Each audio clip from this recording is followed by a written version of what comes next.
On today's special episode of Homeworthy, we're celebrating the best of Canadian interior design. We begin in Toronto with a home decor expert and YouTuber whose playful DIY-filled space proves that beautiful design can be achieved on any budget. Then we travel just outside the city where the co-founder of the Sorry Girls welcomes us into her countryside escape, transformed with mid-century charm, vintage finds, and plenty of creativity. And then back in Toronto, the other half of the Sorry Girls reveals a hands-on renovation that turned a duplex into a light-filled family home tailored to modern living. And finally, we travel north to snowy Creemore, where an interior designer invites us into her elegant retreat, a home designed for entertaining family time and embracing the beauty of the outdoors. From bold DIYs to polished sophistication, these Canadian homes showcase design at its very best. Enjoy!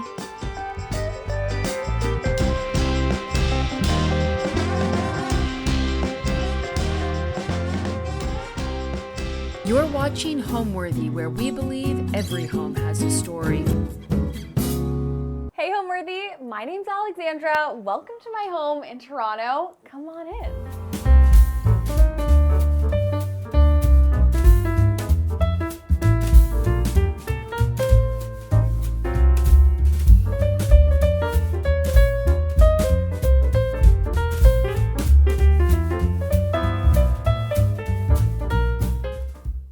Hi, I'm Alexandra Gator. I am from Toronto, Canada, and I am a home decor YouTuber. So I actually go into people's spaces, usually rentals, usually small spaces, and make them over with my team.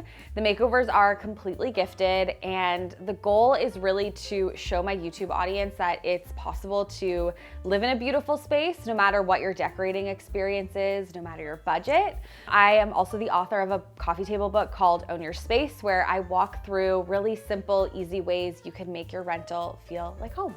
So I live in a rental apartment within an old Victorian home. This home was actually built in the 1800s, so it's a heritage home here in Toronto. I personally love living in an older home because it's filled with character. And when we moved in, it was really a blank slate, and I changed a lot, and thankfully have landlords who were just so game for me to do whatever I wanted. I know people are always curious, like, what's your design style, or what design styles are you drawn to? And to be honest, I'm always stumped on that question because I feel like I love so many different styles. And something that I have really learned is to just buy what I love instead of trying to match a specific style. But if I had to narrow it down, I would say I love eclectic design, I love boho design, and I really love color. With a neutral base. So lots of colorful accessories, and I love bright spaces, like Scandi spaces. I love the brightness, light wood tones. So I guess to sum it up, I would say I love an eclectic design style and lots of color. Welcome to my living room. This is the space my partner and I spend most of our time in, I would say, and it also was the hardest room to design. I could not get this space right. I actually made it over 3 different times, but I feel like it's finally in a space where I'm happy with it, I love it, and it's just really, really comfortable.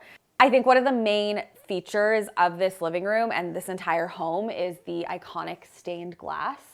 It lets in rainbows in the afternoon, which is so cool. Like the sun pours in and then there's these rainbow shapes on our wall.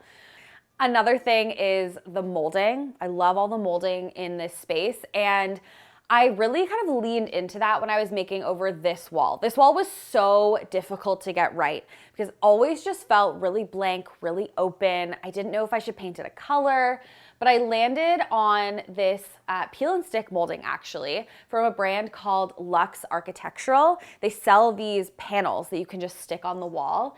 I painted them the same color as the wall. They look like they've always been here. And I feel like it really complements the original molding in the home, like again, adding that character. And it filled the wall a lot. Even though it's a simple detail, I felt like it really completed the space. I added 2 squiggle wall sconces from my favorite lighting retailer called Mitzi. and this TV. It's actually the frame TV from Samsung. It's supposed to look like a piece of art on your wall, so it's not this black box staring at me constantly. I love it. Underneath, this is a piece I've actually brought with me apartment to apartment. I will actually add that a lot of these pieces I've kind of collected over time. And that's what I love about home decor and rentals. You can invest in these pieces that you bring with you space to space. So this bench was white at one point, then it was actually black. It's actually a custom stain that my handyman Graham came up with for me. He mixed it custom for me and I love the color. I think a lot of people stray away from open media consoles, but this one has a shelf at the back, so all my cords are actually shoved behind there, so it looks seamless, which is really important for me. But I just love having a long space to decorate. I change up the decor around here all the time, putting my favorite ceramics and candles on display. And then underneath I just have my coffee table books of the moment that I'm reading. I love how much color the accessories add to this space. So instead of one large coffee table, I opted for 2 side tables side by side. A coffee table is going to be quite large in here. It is a smaller space. So these are from Just Be Woodsy, and they're actually made from fallen trees in Toronto, where I live. So it really feels like we have a piece of Toronto in our home. I've kind of just put them together to create a coffee table vibe. We can move them if we want to, which is really handy. The sofa was an interesting dilemma for me because I really have always wanted a pink sofa. I had a pink velvet sofa in my old apartment, but the more I thought about it and the more this room came together, I really love how the furniture and the textiles are more neutral. And then I have the option to bring in color through my lighting, my accessories, this accent chair. So I wanted this sofa to just be comfy, large, a really deep, comfy sofa. We could relax in at the end of the night. And having that neutral color really helps just balance everything out. So this stained glass is kind of a standalone art piece within itself. I'm pretty sure it was original to the home. I think there's been some sort of stained glass window there since this home was built. Obviously the glass has been changed and repaired over time. But I didn't really want to match anything to the stained glass. I wanted it to be its own moment. So instead, with my own art, I really framed things in neutral frames, big white mats, which I love. And I've just framed a couple of photographs that I've taken over the years, some fabric to add texture, a downloadable piece of art, which is one of my favorite ways to add art into your space, buying prints online on Etsy, downloading them and literally printing them at home on my printer. My partner's mom is actually an artist, so she has gifted us a lot of her work. There's these 3 little prints over here with this green color, which I love, and I thought it paired really nicely with our tree. Honestly, when it comes to art, I just buy what I love. If I see an artist that I really love on Instagram, I'll follow them for a while and maybe buy one of their pieces. And art is just something I love to collect, but I don't want anyone to think you have to buy art all at once. It's taken me a while to collect pieces in my home that mean something to me.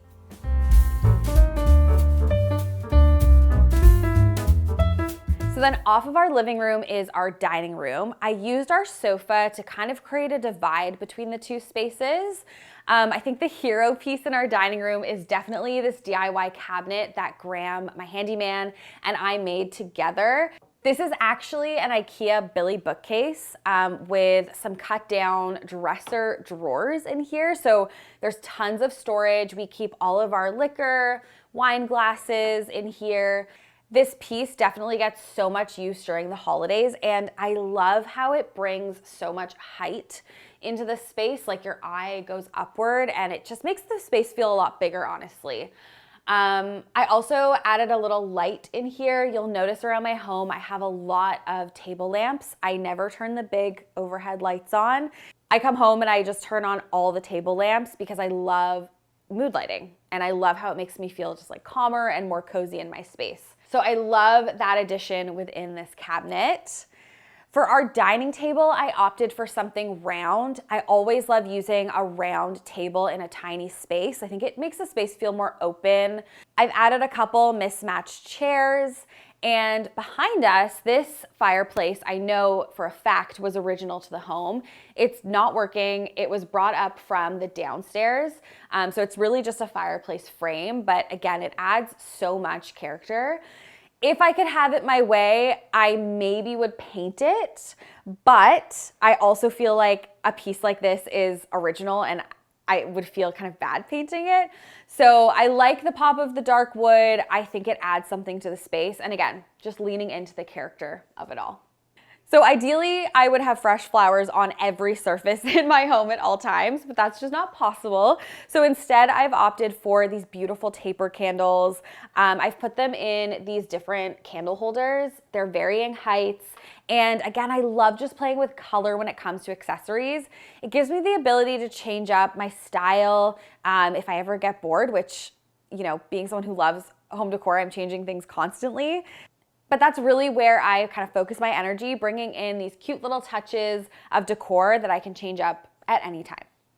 We love to host, and even though we live in a smaller space, I love how it's all open concept. So sometimes people are on the sofa chit-chatting, other people are sitting at the table. We have our bar cabinet doors open, and it really feels like a free-flowing space where everyone can connect and chat with each other.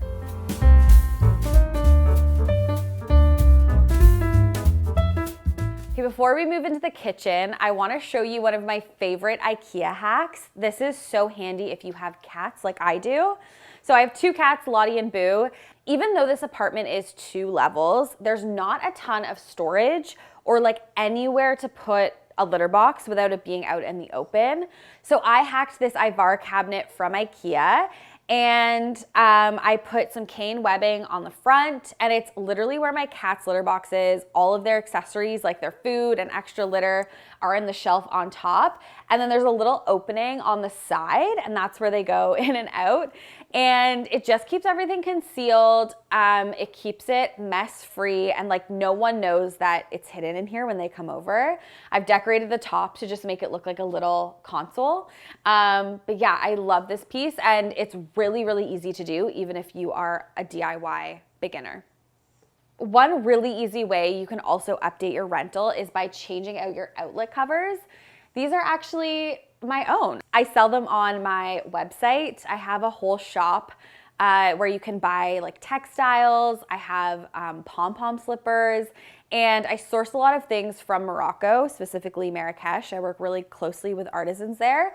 But these are made in our very own workshop. So my handyman Graham makes these, and you can paint them yourself. So we sell like DIY outlet covers. They're primed, ready to paint. You can paint them any color, but then we also update the colors every season and every launch.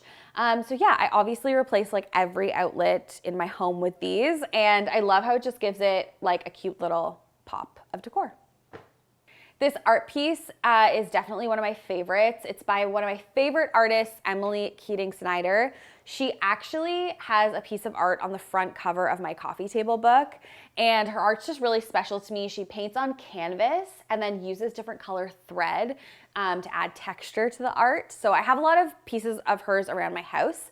I guess this is a good opportunity to just note that yes, I have a lot of pink accents in my home. Pink is my favorite color to decorate with.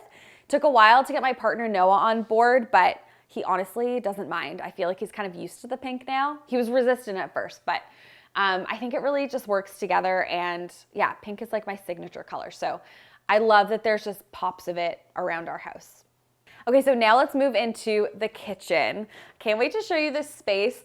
This room was actually entirely different when we moved in. There were cabinets everywhere, and they were wood toned. They weren't my favorite. The kitchen wasn't really my style, but I knew it had really, really good bones to work with.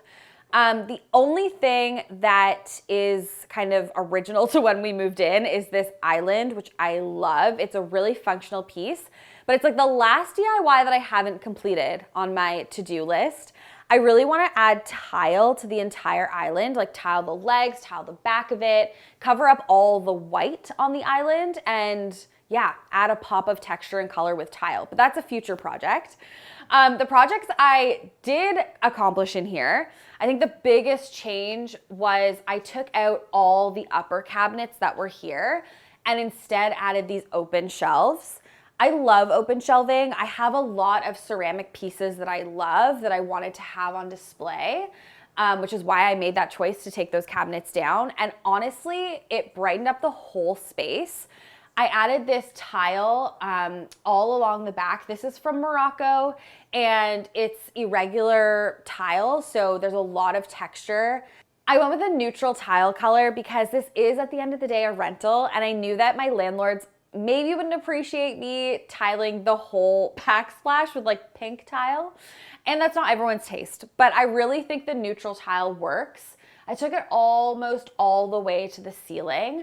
And I just, again, love the texture it brings into the space. It adds a lot of warmth as well. I know not everyone can, retile their backsplash.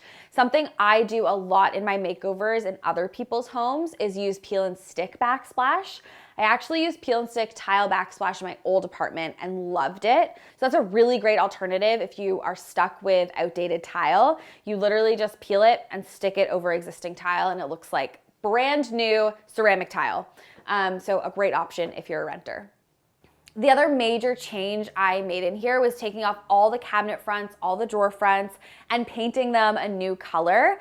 I went with this color. It's called Pigeon by Farrow & Ball. It's actually the same color as the cat litter box cabinet and that accent wall to really tie in the two spaces together. I just love how it's like a neutral green. And again, this is a rental, so I didn't want to, paint the cabinet fronts pink. And I think green is like a great neutral color for anyone to really enjoy. I also changed all the knobs and the pulls. A really easy way in a rental, even if you don't want to paint your cabinets, change out the knobs.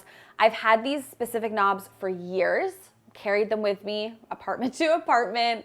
They're from CB2 and I love the shape of them and I love the brass detailing.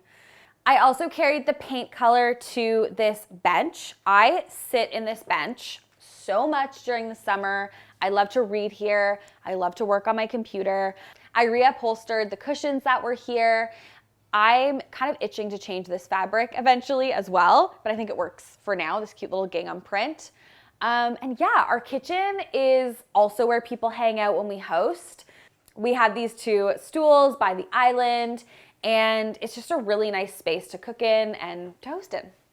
I'm a big advocate for table lamps in kitchens. I think they just add like the cutest little coziest glow. So I have one in our kitchen and I turn it on all the time, which I love. This closet could be a pantry, but we actually store our like vacuum, our cleaning supplies in here. And I thrifted this door for $100. Someone was selling it for $100. I was like, this is a steal. It was original to their home. And I installed it. I added this frosted glass so you can't see through. There was kind of like bifolding doors here before. And again, I just think it makes such a statement.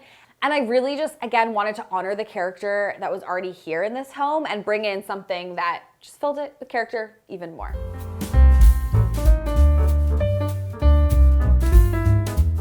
Okay, so now that you've seen the kitchen, I'm thinking we should head upstairs. I'll show you our bedroom. But first, let's talk about this staircase. So when we moved in, this staircase was covered in low pile gray carpet. I have no idea how long it had been here. What I did know is that it needed to be removed like right away. It was the first thing I think we removed because I could not stand this gray carpet. I actually installed this runner by myself. Really easy to do. Again, if you're a beginner DIYer, it was a really approachable project. I found this runner on Wayfair. I knew my cats were gonna scratch it, which they have. So I wanted something that was a little cheap and cheerful, but still had that hint of pink. And honestly, I just kind of embrace the fact that my home is going to feel lived in. I do have two cats, they're gonna scratch the furniture. So it doesn't bother me too much. And again, I love that I went for something that wasn't super expensive. It is a rental and I knew it was gonna get a lot of wear and tear, but it works really well and I love the color and pattern. Okay, so this little hallway and landing gets so much light because of the skylight. I wanted to capitalize on that and add a cute little gallery wall. These are all hung with command strips. I didn't want to put too many holes in the walls. And it also means that I can change up the photographs really easily if I want to. I actually used a service called Poster Jack here in Canada where I just uploaded photos from my phone and then they framed them in these beautiful square frames. And yeah, I love it up here. It's like a little moment within itself. Okay, our bedroom is just around the corner. Let's head in.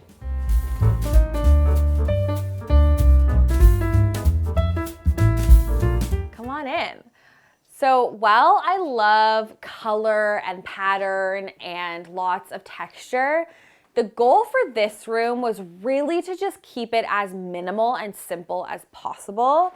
I find like a lot of clutter is not relaxing to me, especially in a bedroom. So I really just kept the design super, super simple. We don't have a rug down here. We love the old hardwood floors. They like creak really nicely. They're original. We really just wanted the hardwood floors to like have their moment. I did add a Moroccan runner beside the bed to bring in a little cozy element. But yeah, other than that, we left it pretty bare, which again was the goal. And it feels very serene in here. Like at night, I just come in here, I know it's time to sleep, and it relaxes my mind when there's not a lot of stuff around me. These wardrobes were here when we moved in. They're IKEA wardrobes. I painted them. I feel like a lot of people don't realize you can do this, but I gave them a good sand. I used a shellac primer, and then I painted them this neutral color. I also added trim on the bottom and on the sides so they look more built in. Before they were just kind of floating here. And then I added these really, really statement handles from Etsy, actually. I found them on Etsy. And yeah, I love how they add a bit of color, they add a little bit of texture, but again, still keeping it really neutral. So for the lighting in here, I added this pendant from Lulu and Georgia. The pendant was like not in the center of the room, not centered to the bed at least. So I just used a little cup hook to swag it so it hangs over the bed. Again, I love how it's neutral but textured. And then for our side table lights, these lights are actually really cool. They're from Casper and you flip them over, they turn on, and then they dim themselves for a 45-minute period of time. So when they're all the way down, you know it's time to go to sleep, which I think is really great. And then you just flip them over to turn them off. So a bit of a quirk of this room is that this little alcove will only fit just a bed. We didn't have room for closed storage side tables, or at least side tables that matched each other. So we went for a king size bed. We just thought we would maximize the space for more mattress space.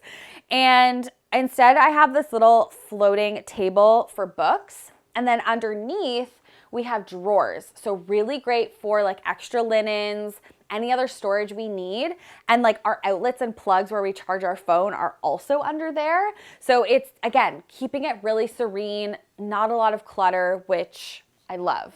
I love changing up my bedding. Sometimes it's colored, sometimes it's just like today, all white. But a little hack I have to make your bed feel extra cozy, especially during the colder months, is to add a second duvet or comforter on the foot of your bed. So this is in kind of a waffle material, and I have linen bedding, and I just love how cozy it looks. That's the goal, is for my bed to always just feel cozy and inviting. I have Brooklinen sheets on the bed. I love Brooklinen. I work with them often. Also have their pillows, which are like the comfiest pillows ever. And yeah, that's our cozy bed that I actually am kind of dying to jump into right now. I had seen this art print floating around the internet for a while, and it still remains to be one of my favorite pieces of art. I love it. So I love that it's just like above our bed, centered on the wall. And then I painted the accent wall a color called Sulking Room Pink by Farrow & Ball. It's one of my most favorite pink colors because it kind of skews like brown. It has purpley, browny undertones. And again, calm, neutral, but still that hit of pink, which I love. On this side of the bed is this little drawer from IKEA, actually. I stained it. I added some fluting on the front and these squiggle knobs. This is where I keep all my PJs. I keep my diffuser and my humidifier and my clock on top. So even though I don't have like a side table necessarily right beside my bed, it still really works for me. And honestly, when you're working in a small, quirky space, you just gotta find the solutions that work for you. This wood squiggle art is by an artist named Katie Gong. It was the first real piece of art I think I ever bought. I love it. It's a piece of wood that she actually kind of heats up and then bends. Her art is so cool. And I love it just kind of tucked away here. And it just reminds me of buying my first piece of art and buying something that I just really loved that was interesting and unique. It used to be above our bed, but I think it works really well here. I always want optimal darkness when I sleep, so I got blackout curtains, and then I was on the hunt for a blackout Roman shade, which I think that people often think have to be custom. I found this company called 2 Pages. Their shades are really affordable and they make a lot of sizes. So you can usually find a size to fit your window. You don't need to make them custom. They do have a custom option if you want to go that way. But they come in so many colors and again, are pretty affordable. And I use them in a lot of my makeovers. So we love 2 Pages, and yeah, it gets very dark in here at night, which is the goal. Okay, that's my bedroom. We're gonna let Boo take her nap, and I'm gonna move out to the hallway to show you our laundry closet. So we are lucky enough to have laundry in our apartment, and this was such a cool project because it is a laundry closet. It had doors on it at one point, but they broke or fell off or something, and for a while it was just this big open space, and I knew I had to do something because it was quite an eyesore. It also wasn't really functional. Before the makeover, there was just the washer and dryer stacked on top of each other, and there was all this dead space around it. So I actually made this little corner over. I was really struck by the fact that we had this closet that was just being so underutilized when it came to storage. And so these shelves, bringing them all the way to the ceiling, just maximize all that vertical wall space and now make it that we have like an extra closet where we can store things. Right at the top, we store extra towels, extra toilet paper. All of my laundry supplies are right here. They're easily accessible. And it is high up there, but I just use a little step stool and get the things I need. And we're living in a small space, so things have to be compact. And yeah, I love this laundry corner now. Like, it was such an eyesore before, and now I actually enjoy doing laundry on the weekend. I also love using interesting containers or baskets to store things. I think it's just fun to make like a moment out of function, and you can totally make function stylish, which is what I've tried to do on these shelves here with all my laundry supplies. Okay, that's the laundry closet. Let's head into the bathroom.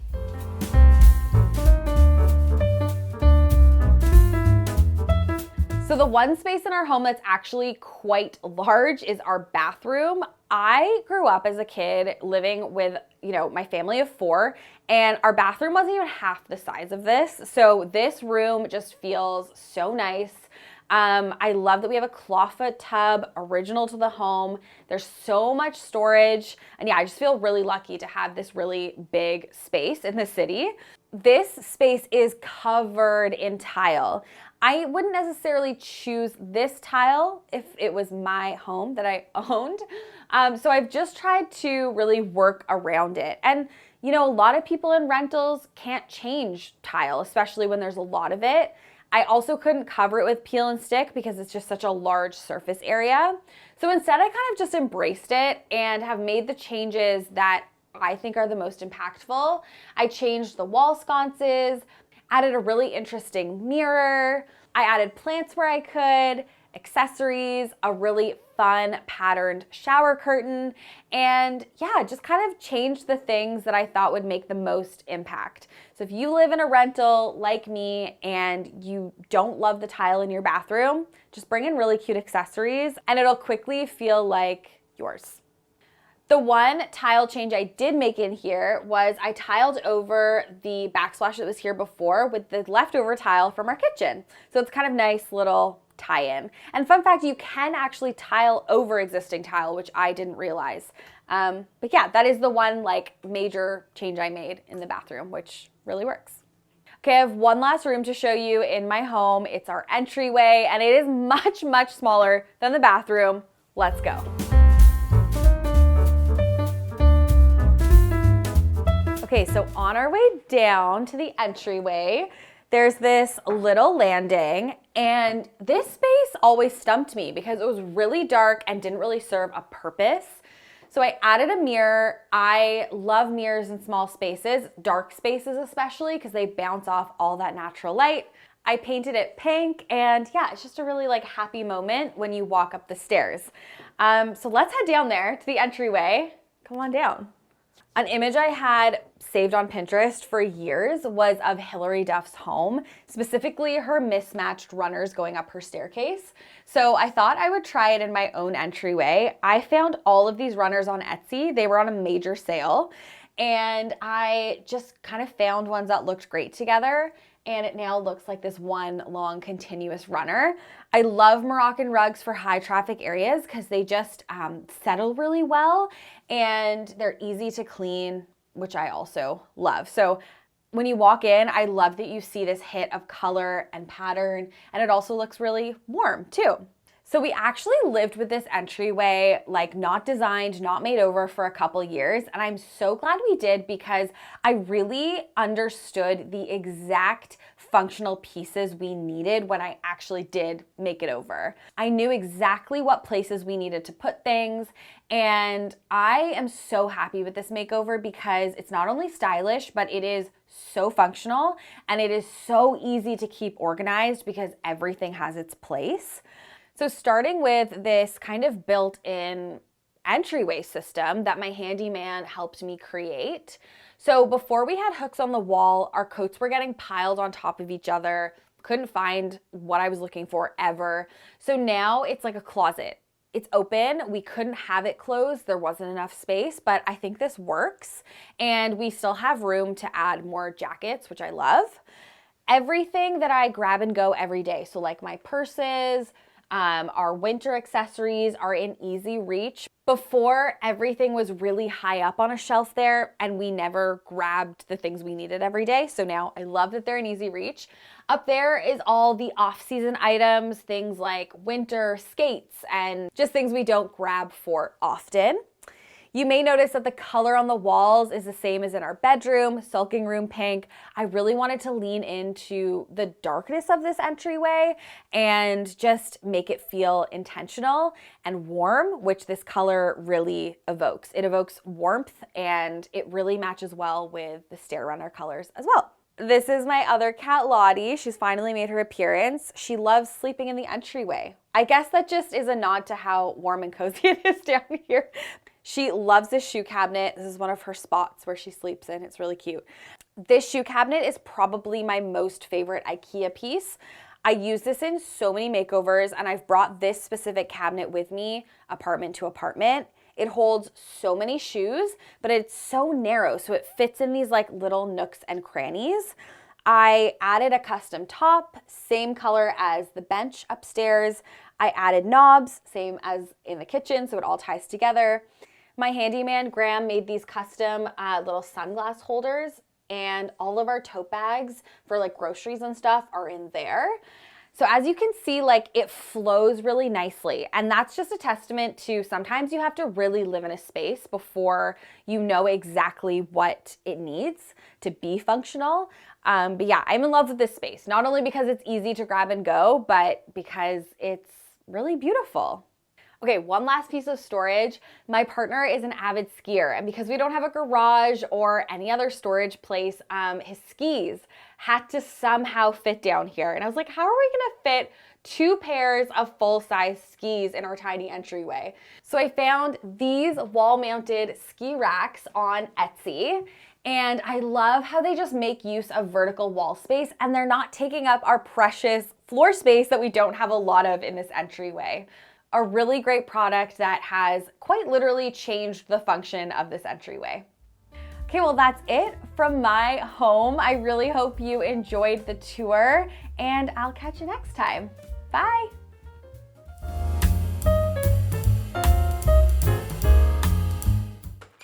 Hi Homeworthy, I'm Becky. Welcome to my home just outside of Toronto. I cannot wait to give you a tour. Come on in.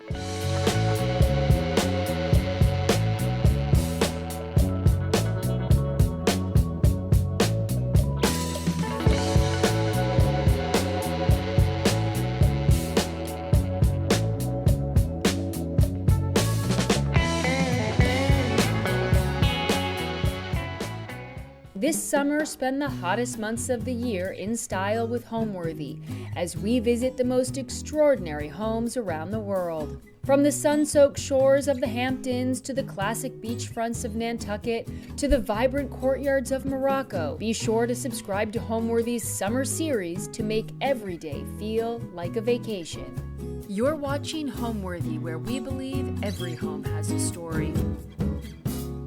Hi, my name is Becky Wright. I'm co-founder of the Sorry Girls digital media company, and we are about 1 hour outside of Toronto. I have lived here coming up 3 years this summer, and we moved here after previously living in the city, and we wanted to get away and spend more time in the country. When looking for homes, we were looking for a place that had a bit more property, and because I run a YouTube channel that focuses on interior design and DIY, I was really looking for a project home that I could spend a lot of my time working on and making content about. My home definitely leans very retro. I'm inspired by the 50s, 60s, 70s, so I lean into very kind of classic mid-century styles as well as some of that funky 70s when thinking about designing my whole home.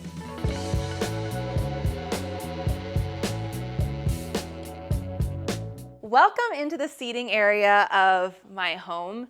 This was kind of a challenging space to do because it's very narrow and long, but I think this is the best setup with the two big Togo chairs. The space really got informed by this giant wall shelf that I found secondhand. It's probably one of my top favorite secondhand finds of all time, and it's just so large. I think it's like 12 feet total, and it fits this wall absolutely perfectly, and I have a ton of fun always decorating and redoing how the shelves look, but it's the best way to display all of my treasures that I collect.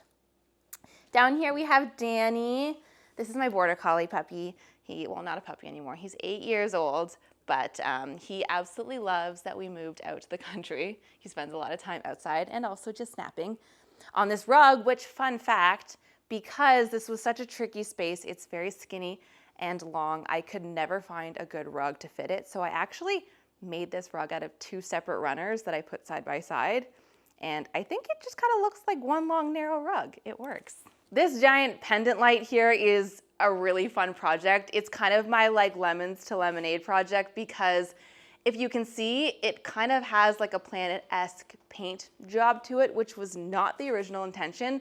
I tried to make my own milk glass looking pendant, which looks great when the light's off, but when I turned it on, I realized you could see all of the drippy paint, which in the comments of that video, everyone informed me, it actually looks like a planet, it's cool, you should make it a planet. So in a follow-up video, I added these rings to it, and now it's my giant Saturn light. Some of my favorite pieces on this wall shelf, well, I have to give a shout out to the Martini lamp.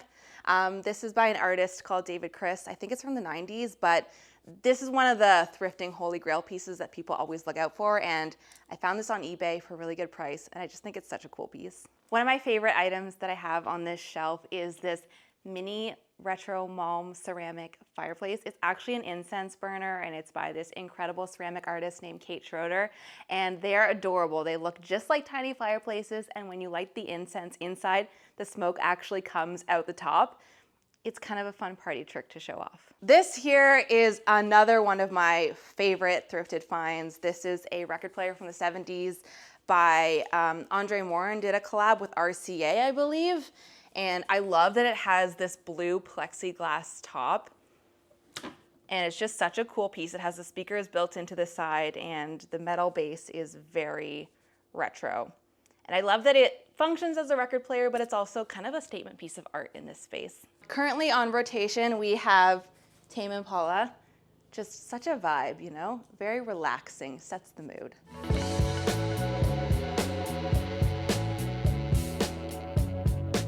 And right off the seating area as we go to the living room, we have this corner here. This has a wood stove that we put in. Oddly enough, when we bought the house, there was a hookup in the wall for what I think was a wood stove, but there was no wood stove. So we put it in, and it's so great in the winters because it gets very chilly here, and this does a great job of heating the whole room. We did have to put in the tile flooring here for the wood stove because it was a bit unsafe to have a wood stove right on the wood flooring. And then over in this corner, my husband, who lives in this home with me, does play guitars. So this is his kind of music corner. And I love that it's a way for him to have his interests on display. And I think it looks great.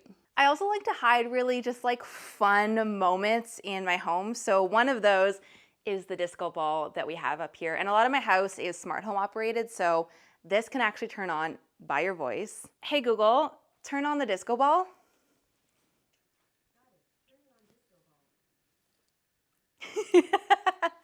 So we can have an instant party whenever we need.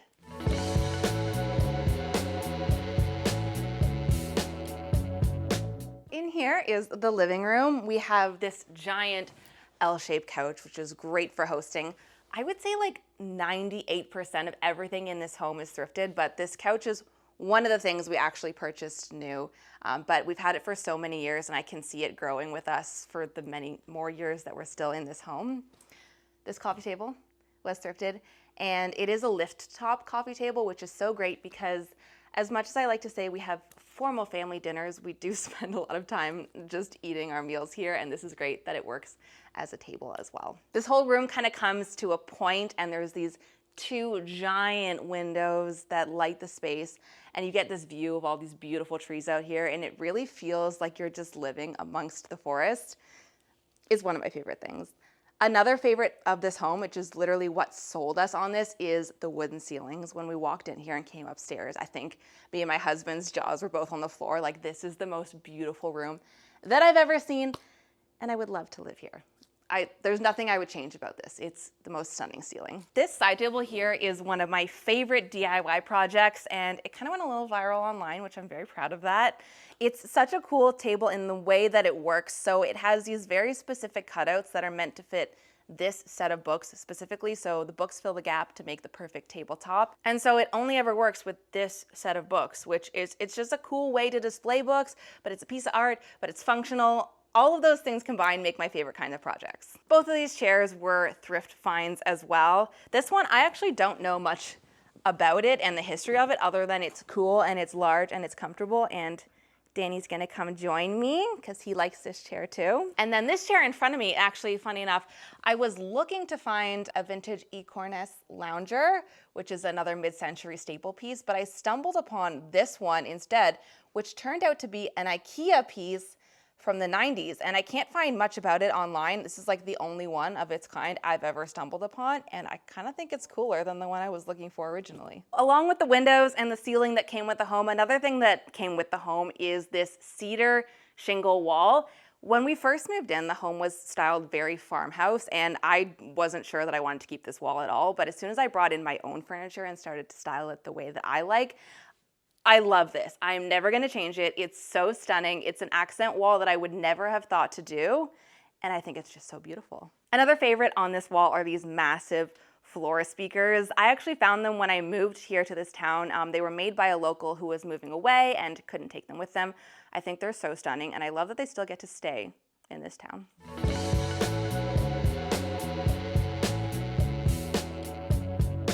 And right behind me is the kitchen. This is a space that I actually haven't touched very much yet. I'm still brewing on what I want to do to it and how it's going to look in the future. But one thing that I know is that I've thrifted these vintage tiles, and I have them sitting in my basement in a box, and I think they're going to live here in the future.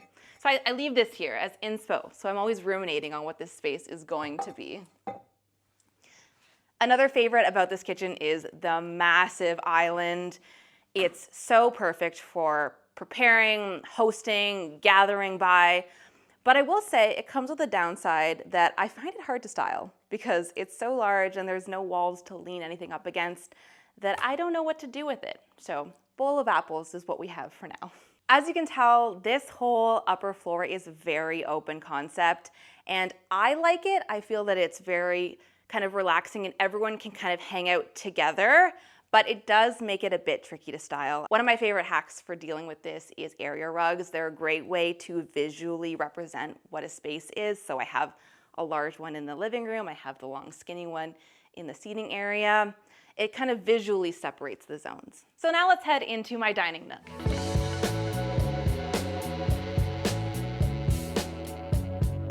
This is the dining nook. As soon as we moved in and we saw kind of this little cozy corner, I knew I wanted it to be a nook with a very cozy bench seating. This actually isn't the first sofa that I tried out in this area. I found this amazing orange stripy sofa that now lives somewhere else in the house, but that lived here for a little bit until I found this one, which I drove very far, like 8 hours to get this. But when I saw it, I knew it is the perfect fit for this corner. It looks like it was made to be in here. So that lives here now. And then I found the most perfect wooden mid-century dining table that fits the area. And then these chairs, also secondhand. And it's funny how much sometimes things scare me a little bit when they're a bit out my comfort zone, and then those are the things that I love the most. So when I picked these up, the blue was a bit bright for me. I love my neutrals, I love my oranges, so I thought that I was gonna recover this. But then as soon as I put them in the space, something about it solved it all. It brought the whole place together, and I'm in love with this color now. So on this wall is a large piece of textile art that I made. It is a quilt that is in the shape of North America, and I made it purely because I've done a few road trips and collected a lot of national park patches, and I just didn't have a good way to display them. So I figured, why not make a giant wall tapestry that I can physically pin all my collected patches on it and turn it into a piece of art. And over here in this corner is a wine rack that Rochelle, who works with me, made for me, and it is so beautiful and so simple, and she pulled it off in a way that I don't think I'd be able to, and I love that it can display some of the funner wine bottles that I have. And then around the nook we have these wall sconces, and one thing I love to do is try and make pieces stay with me for as long as possible. So I've owned these sconces for many, many years. They originally were a gold color, and since moving here, I don't have a ton of gold going on, so I repainted them in this really nice glossy deep red, and they work. And I love that I can reuse them instead of replacing things that already work for me. So heading over this way, we'll pass by my coffee bar.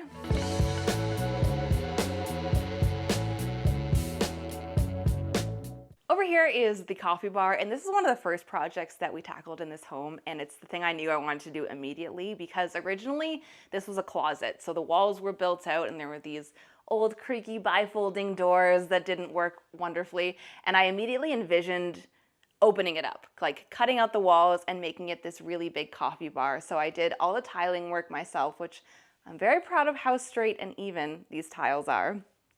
And then I assembled this sort of hutch design myself from two different thrifted items. So we have the credenza down here and then this wall cabinet. So I tried to find woods that matched the best together so it appears like it's one big unit. And I had to build this into the cabinet a little because it was a bit low for counter height. So we raised it up a bit, inset it, and then did this beautiful bamboo countertop. And then something fun about this that we were able to do is because behind this coffee bar is actually the washroom up here, there was plumbing running behind this wall. So we were able to put in a pot filler, which is very handy for filling up the kettle and the coffee maker. I am a coffee person. My husband is a tea person, so we have both varieties here. I like my coffee simple, just milk and sugar. So now let's head into my games room / my home office.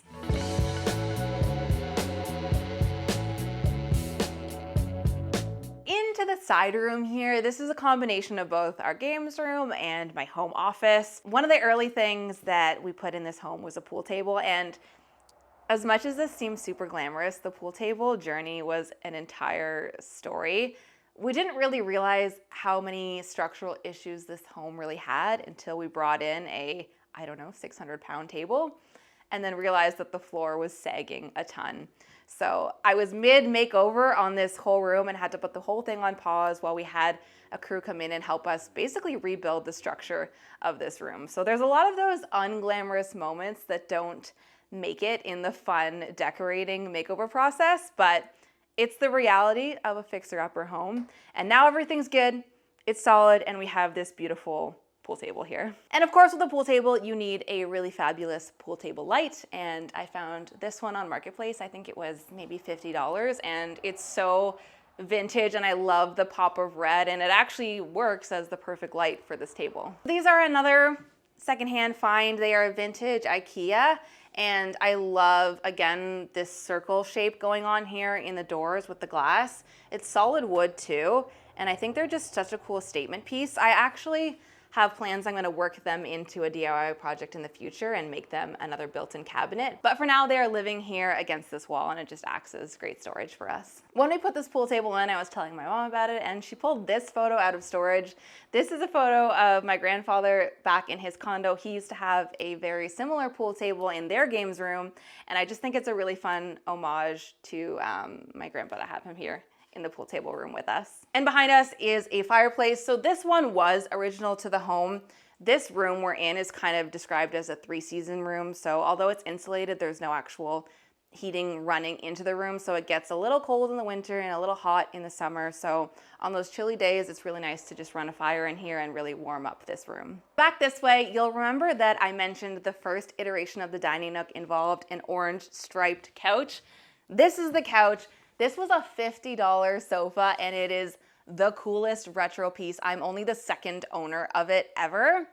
And although it didn't stay in the dining nook, it had to stay in this home because it's so fun. So I have it here as just a chill spot for guests to hang out on. This is a really fun piece, a wall sconce. This actually came to me years ago. We were doing a fun makeover challenge where I had a lot of my YouTube friends pick different elements for a room for me, and my friend Molly Burke chose this light.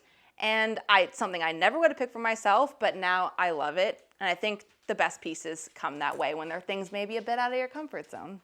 Over here, this is my home office. I don't spend a lot of time doing computer work, but when I do, it's really nice to set up here. Again, all the windows are just so lovely to be in daylight and really feel like you're a part of nature.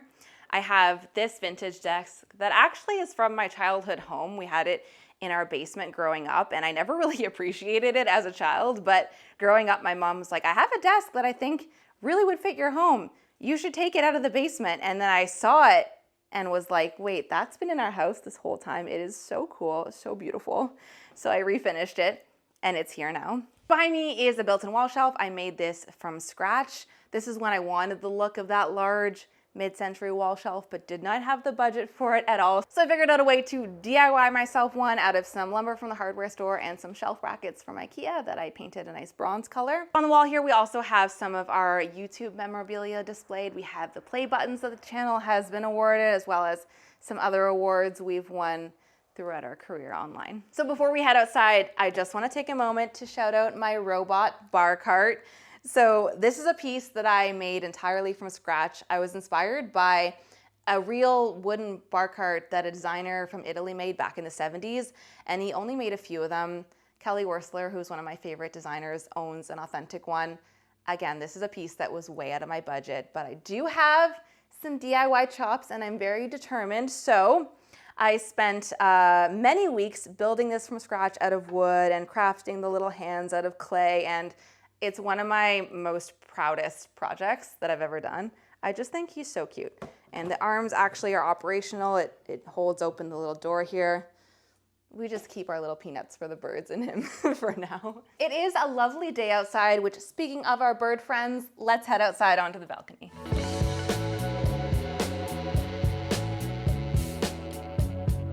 One of my favorite features of this home is this giant wraparound porch that goes all the way around the front of the home. We just have a little seating area. This is such a lovely spot to come out and have a morning coffee, and we're right in the middle of this massive magnolia tree, which in the spring, this blooms in the most beautiful pink and white flowers. It is stunning. And then behind me, we just have a variety of bird feeders hung up because we have a ton of birds that come and visit us. We've got blue jays, woodpeckers, hummingbirds, all sorts of birds that stop by, so we like to have some food out for them. Up front here is our patio balcony area, and this one was a trickier one to design as well because it is a very long, narrow space. So we kind of have it divided into two zones. This is the outdoor sofa seating area, And in front we have these 2 cube coffee tables that I DIY'd myself out of some large format tile. This is actually the same tile, leftover tile from the tile that was underneath the fireplace in the living room. I love being able to use up materials for new projects, and that's how these came about. These are actually fantastic because they're super weatherproof. I leave them out all the time and they're still in amazing condition. And then on the second half of the balcony, we have this large picnic table. This Austin actually built from scratch because when he heard the cost of a new picnic table from the hardware store, we realized we could make one from scratch for like half the price and have it be twice as big. So this is a great area to host a lot of friends and eat outside when the weather is nice. We have this fantastic vintage tablecloth that I thrifted that is just so nice out here. And then this beautiful umbrella, which it wasn't retro enough for me, so I added my own fringe to it. And now it's perfect.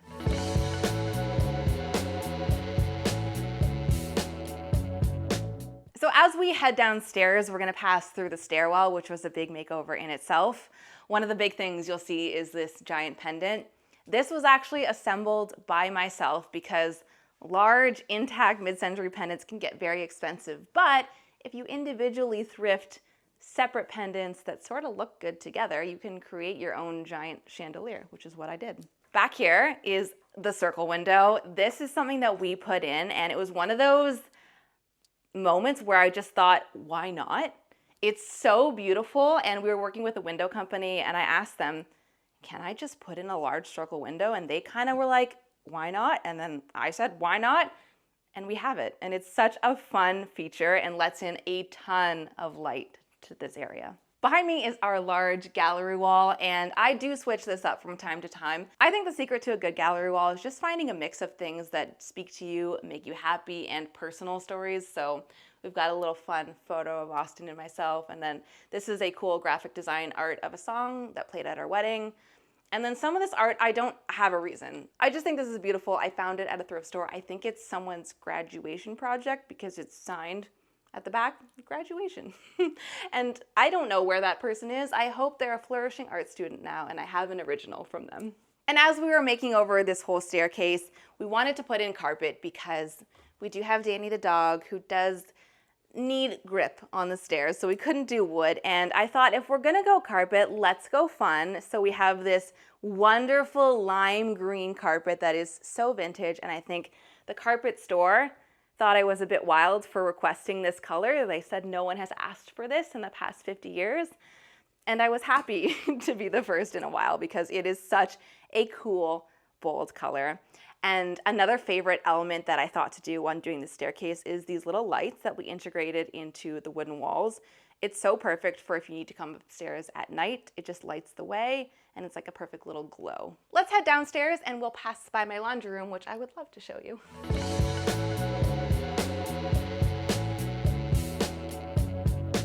Before we head in, I want to point out a few things about this laundry room. Most importantly is this glass block wall. This is one of the coolest projects that I think I've done in this house. I found these glass blocks in a woman's backyard. They were fully buried in the snow, and she said, if you can dig them out yourself, you can have them. So I was determined. And I think this is such a cool accent piece, and it really lets a lot of light into an otherwise not very well lit laundry room. And then this door was a thrift find. I love the frosted glass. It sort of gives me like private eye detective law office door, which I love. And then a very fun touch that we added to it because it needed a doorknob was this pool ball handle. This is actually a pool ball from our pool set upstairs that my husband drilled out the back and turned it into a knob. Inside the laundry room, I really wanted to keep it simple and functional, but of course we need to add in a bit of that retro touch. So some of the ways that I did that was the really fun butter yellow. It's very retro yellow appliance color doors, and then I got these amazing retro knobs off of Etsy. A DIY that I was really set on doing was this drying rack shelf because I hang dry a lot of my clothes, and so I needed a place that I could constantly be hanging things up and it wasn't in the way. Over here we just did a very long countertop that goes over top of the dryer. Originally this room was quite scary, to put it nicely. There was exposed pipes and terrible pegboard, and it was very bad. There was a tiny little plastic laundry sink, so I think we've really elevated it by doing this really nice drop-in silver sink. and the big countertop, and just kind of simplified the space. One of the fun things that we discovered as we were disassembling this room to renovate it was we opened up the wall and found a window. I believe it's because the space back there is an addition to the house, so this was the original foundation to the home, and this was probably where the home ended, and this probably was a real window at the time that they since covered up with the wall paneling. When we removed the wall paneling, we discovered the giant hole and thought, well, that's too cool to cover back up. So we just turned it into a very deep pass-through window. Over here on the wall is a piece of art that I actually drew and designed myself, and we have it up for sale on our website. I really wanted a way to add like a fun pop of color and some graphic design into this space. So I came up with the idea of a really fun retro looking sweater with a little hang tag that describes me well. 100% sensitive, handle me with care. My favorite thing about this home is how connected it is to nature. We are surrounded by trees here, and it really feels like you're kind of out in the wild. And I also love that I've been able to work on it and kind of hone my own creative expression when experimenting and playing around with it. So I started this company that I work for now almost 15 years ago. I was going to college for film production, and that's where I met my friend who we started this channel together purely as a hobby, but then it slowly became more of a full-time job as our small DIY tutorials became bigger and we got into full renovations as we became homeowners, and now we're doing projects for ourselves and for other people. My favorite project to work on definitely has been this very house. I just love that I get to put my full creative expression into everything I do, and really there's no one to answer to in making decisions other than myself. So now let's head into the primary bedroom.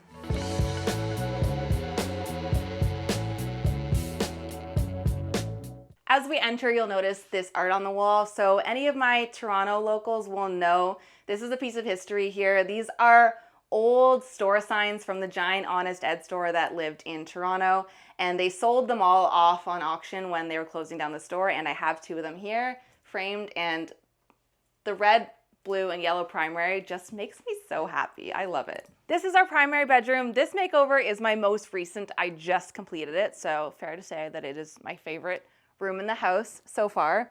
Every time I do a new space, it's my new favorite room. But ever since doing the green carpet on the stairs, I think that we're becoming carpet lovers because we decided to do more funky carpet in this room. We went with this very fun teal blue color that a lot of people were doubtful was the right move, but I am so happy that we did. Sometimes you gotta just listen to your gut and not take everyone else's opinion. Behind me, we wanted to do an accent wall. So this is tongue and groove pine, but I stained it this really dark, rich color because I really wanted to pull from that rosewood that's used in a lot of mid-century homes. And then above it, you'll notice what I'm hoping looks like windows to you. I really wanted to do a faux clerestory window vibe because so many of my favorite like 50s mid-century Eichler homes have these clerestory windows in them. This wall doesn't actually go outside, so I couldn't do real windows, but I did my best to fake it with some really fun frosted glass and some lights behind it, and I think it works. A few people have asked me if they're real windows, and I consider that a win. For the bedding, we kept it very neutral. This is just a soft linen because as much as I love my bright, funky colors, I still want the spaces to read as very grounded and natural, so I think going with a lighter tone here really helps with that. On this wall, this is my husband's closet, but I spent a lot of time making this feel like a very intentional build-in. These doors were here originally, but this dresser was actually outside and took a lot of floor space. So I thought, why not take some of the closet space and put the dresser basically into the wall so it reads like a built-in. I feel like it's a much better use of space, and it looks a lot more intentional. I think one of my favorite elements of mid-century homes is how built in so much of the furniture is. It really feels like this is the home, I've designed it this way, I don't want it to change, it's meant to be this way, and I really think I was able to replicate that with this unit. Over in this corner, we have a TV mounted on the wall, and having a TV in a corner is a bit tricky sometimes. I do think it's really beneficial to have something under a mounted TV, but I didn't know what to do because we're working with a corner. But I found this corner unit that was actually much taller. It was like a hutch, but I was able to remove the top piece and just keep the bottom, and I mounted it onto the wall, and I think it's the perfect solve for just having something under the TV that works well as storage. And then beside it, we have the fireplace. This is one of my showstopper pieces, one of my earliest thrift finds from years ago. Before I really knew that I was going to love mid-century style this much, I found this and just thought it was so cool. It's an electric Malm style fireplace, so it doesn't burn real wood. It just has a faux fire in it. But it really gives that vibe when you're in here that there is a wood burning fire going. It's so relaxing. It's so cool. It's just cool. This back wall here went through a lot of changes when we were renovating. So this house is a bit upside down. The bedrooms are on ground floor and the living space is upstairs. So originally there was a window here, but since I knew we were this close to outside on the ground floor, I thought, why not put a door in? So we had very easy access to be outside into the little garden area right from the bedroom. And I love the decision to do this. Since putting in the door, we thought it would be better to have tile here instead of carpet going right up to the outside. And I found this beautiful travertine tile on Marketplace. It's only $50 for all of this, and I think that's an absolute steal. Over here on this wall is a paper pendant. I actually DIY'd this from scratch because I loved the look of the Japanese style rice paper lights. I have a lot throughout my home, but I've never seen one in a wall sconce. So I thought if it doesn't exist, I can make it. It was a tougher go than I thought it would be, but it ended up so beautiful, and I love that it has a space here in my room. Over here in this corner, this is one of my funkier lights. I do own a lot of funky lights, but this one is up there. Again, a Marketplace find. I don't know a ton about it other than I saw the photo and said, yeah, I gotta have that in my home. That is cool. And then over here we have this giant mirror credenza combination, which actually this was not a set, even though it kind of looks like that way now. This mirror is again one of my very old first Marketplace finds, and I love that it's been able to transition and travel with me through all my various spaces. But we had it just leaning up against the wall, but it's not that tall, so I thought it would benefit from being up on something.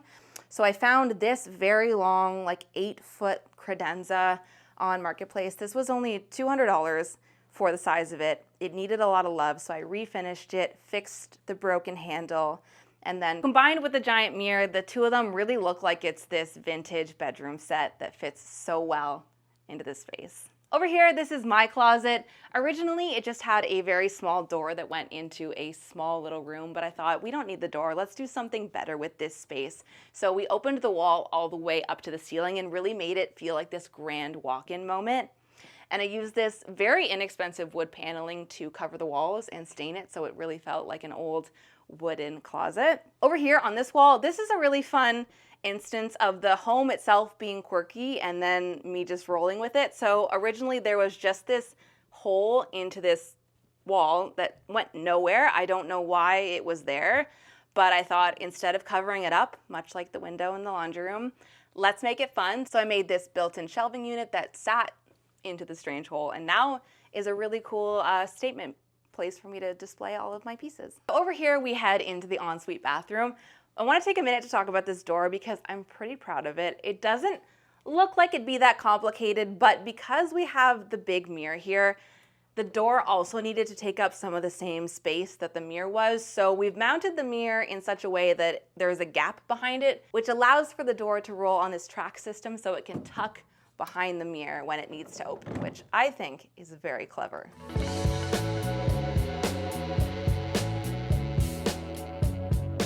This ensuite bathroom was one of the biggest projects we've had to take on in this house. Even though it's not the biggest room, it was one of the hardest rooms because anytime you're dealing with a bathroom, there is plumbing and water, and that instantly makes the project more difficult. The original bathroom here was in the worst state. Like, we didn't even use it when we first moved in because there was a lot of leaks. All the tile was cracking, the wall was bubbling. It needed to be fully redone. And so we gutted the whole thing and basically built this whole thing back up from scratch.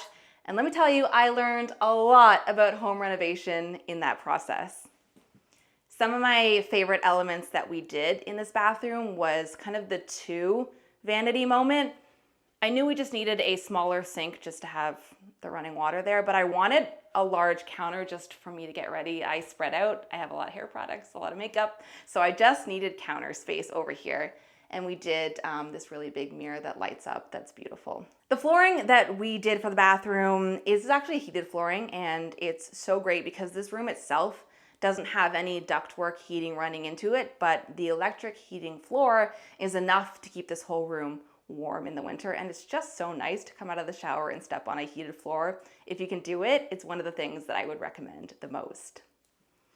Speaking of heating, another fun thing is this towel bar. This is a heated towel bar, and it's also fantastic because not only do you get a nice warm towel when you come out of the shower, it also keeps your towels dry, so you don't have to worry about the kind of that mildew scent that can build up with wet towels. This mirror is an old IKEA mirror. Again, I say this a lot, but I've had this in my homes for many, many years, and I try and reuse the things that I have as many times as I can so they get the longest life. So I love that this worked so well in this bathroom. I feel like we sort of have a circle motif going on in the home. There's a lot of circle objects in here, and this mirror is one of them that I love. This wall sconce is a cool piece that I found online, and it is glass, but I really like that it sort of mirrors that rice paper shade that I have throughout my home as well. Home to me is the place where you can feel the most yourself and express yourself exactly how you are. Homeworthy, it was so fun giving you a tour of my home, but I have some DIY projects to get back to, so I'll see you later. Bye!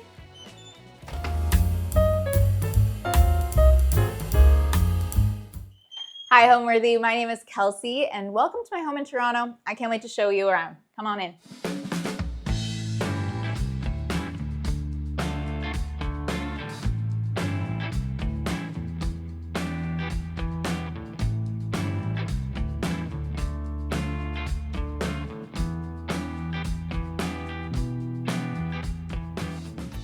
This summer, spend the hottest months of the year in style with Homeworthy as we visit the most extraordinary homes around the world. From the sun-soaked shores of the Hamptons to the classic beachfronts of Nantucket to the vibrant courtyards of Morocco, be sure to subscribe to Homeworthy's summer series to make every day feel like a vacation. You're watching Homeworthy, where we believe every home has a story.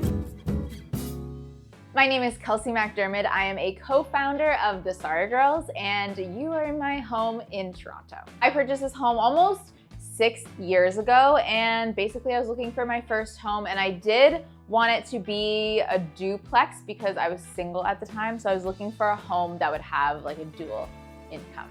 And here we are now, purchased my first home. What I really loved about the home is that it wasn't too big for a single person, and it was the right balance of somebody has taken a lot of care of this home. It was mildly renovated, updated wiring and everything, but there was still a lot of my own personal input and design that I could bring to the space, so that's what was really exciting for me. When it came to decorating my home, I feel like I started with a lot of the functional things, like finishing the basement, adding a bathroom down there, adding storage in the front hallway. And then once that was done, I felt like I really wanted to add some color and character and also just make it a little bit more me. So that's where I was able to add my thrifted items, the DIY'd items, a little bit of color. I know it didn't go crazy on the color, but at least a little bit of my own personality into the space once the functional elements were complete. This is the front entryway to my unit. This house was one house when I purchased it. I turned it into 2 units, main floor and basement being one of the apartments and the second floor being the second apartment. But now we're back to using it as a single family home because my partner moved in and we got married. So this is back to one house, but it still is kind of the layout of 2 apartments. You'll see what I mean. In here, I wanted to add a lot of storage because there was 0 storage. So I have an IKEA built-in here that I also painted. It's called Florentine Plaster by Benjamin Moore.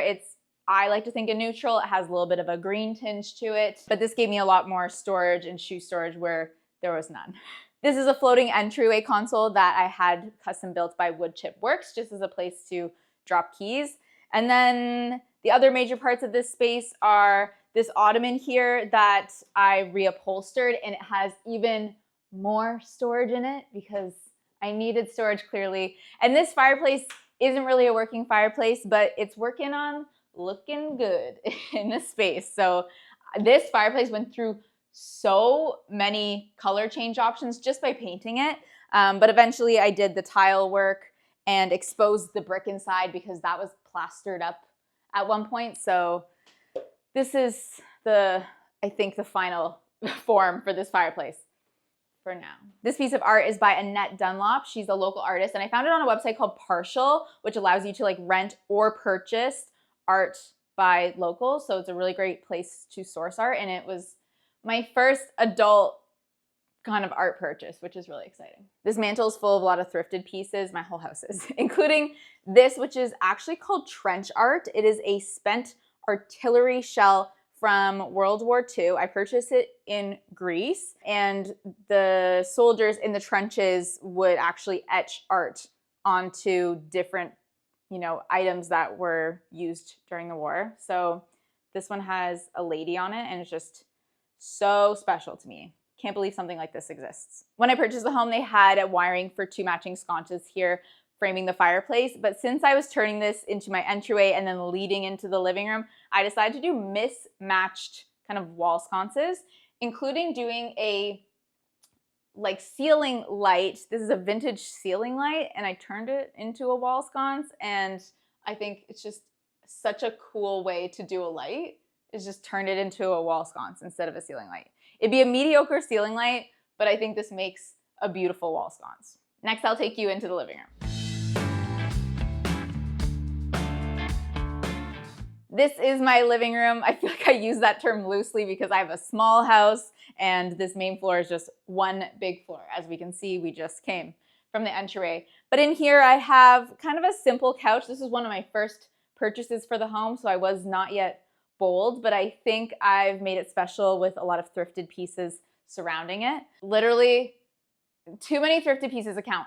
I have a thrifted smoked glass coffee table. I have a custom TV bench, and I had it custom made this way so that it slopes at the end, since this is a small space and there is a walkway right there. I just feel like this frames the wall nicely and makes it feel like it's not a heavy piece of furniture in this really small living room. These simple side tables I thrifted. This lamp I thrifted. The blanket is one of my favorite pieces that I've ever thrifted. It is, it's not too hot, not too cold. It's just right. It's like my Goldilocks blanket, and I love the pattern it brings to, again, my kind of simple couch. That was one of my first purchases.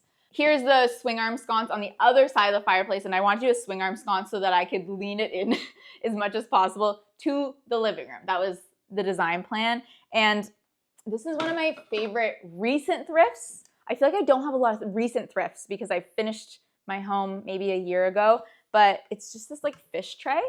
I don't keep anything on it, but I just love the vibe, right?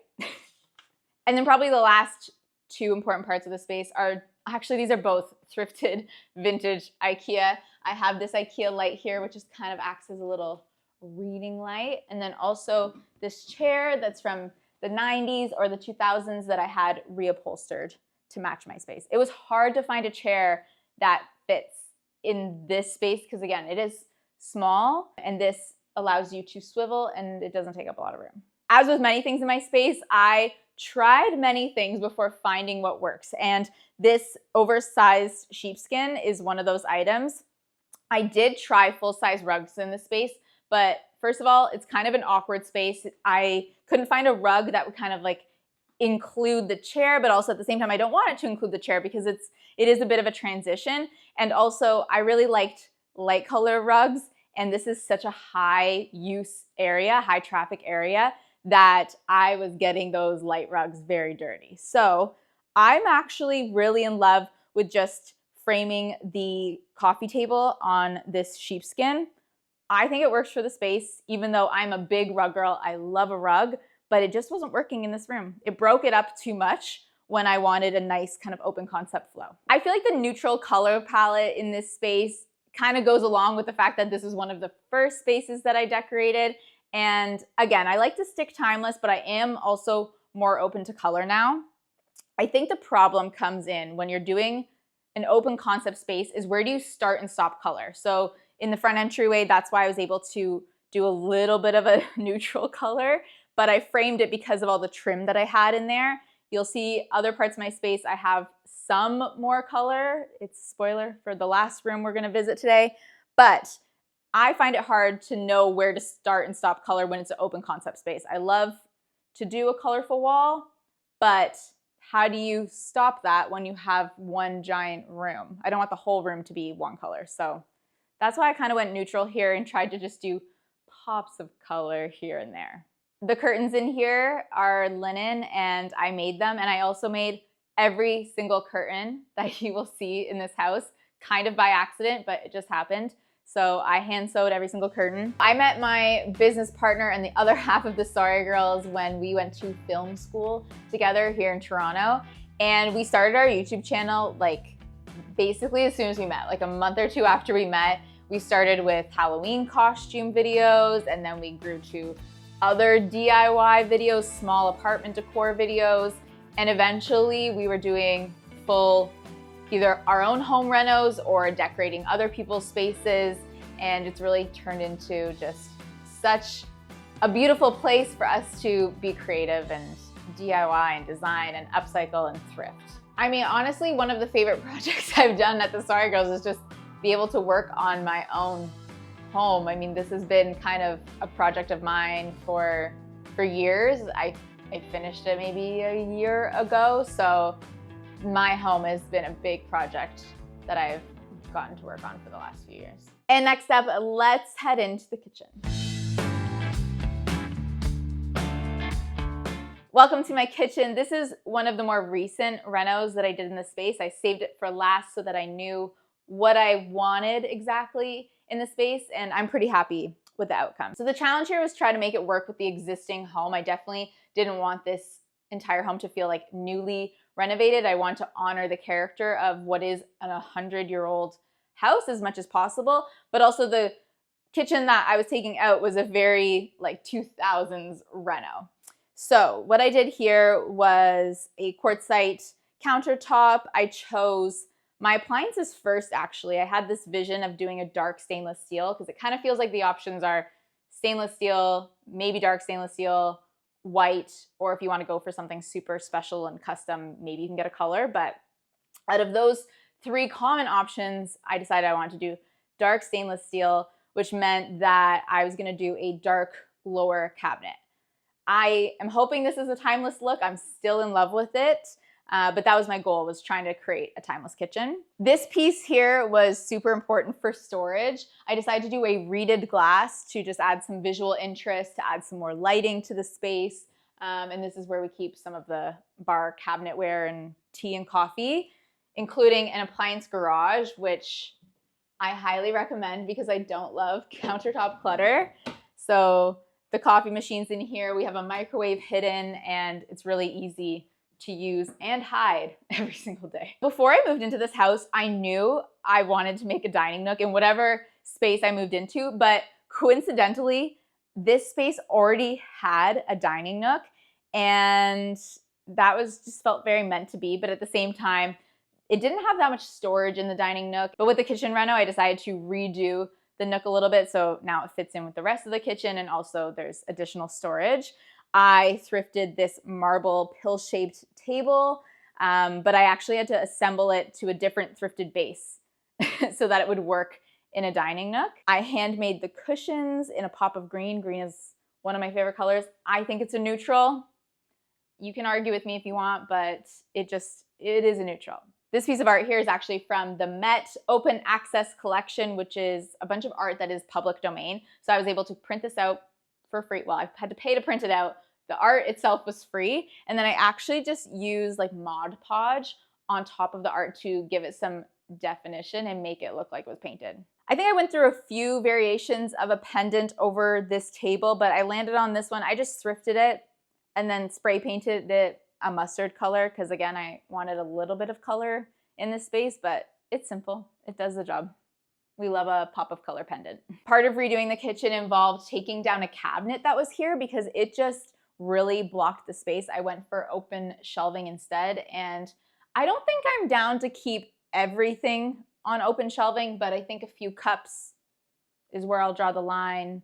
And it just made this space feel so much more open instead of having a closed-in cabinet here. And for the cabinetry hardware, I decided to go for a wood handle and wood knobs. I love the warmth of wood, and I think it looks really good on both the black and the off-white cabinetry. I find it really hard to describe the style of my house because I'm just gravitated towards things that I like and maybe more textures and colors over something I saw in a magazine or I saw on Pinterest.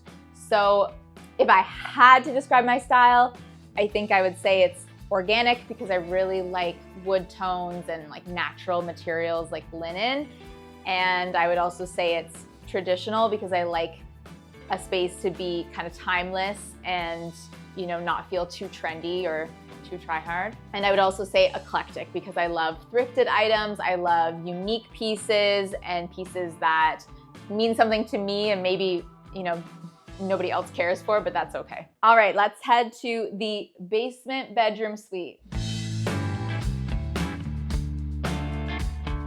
I call this the basement bedroom suite because it's in the basement, but it's kind of like a bedroom suite in the sense that this is where the closet, bathroom, and bedroom are. And it's nice enough to call it a suite. So this space I designed to be kind of like a landing closet area. The goal was that if you came over to my house and you need to use the bathroom, you didn't feel like you were walking through my bedroom or personal closet, but it still operates like a closet. Over here is a bunch of kind of faux built-in dressers that I actually hacked out of IKEA Malum units.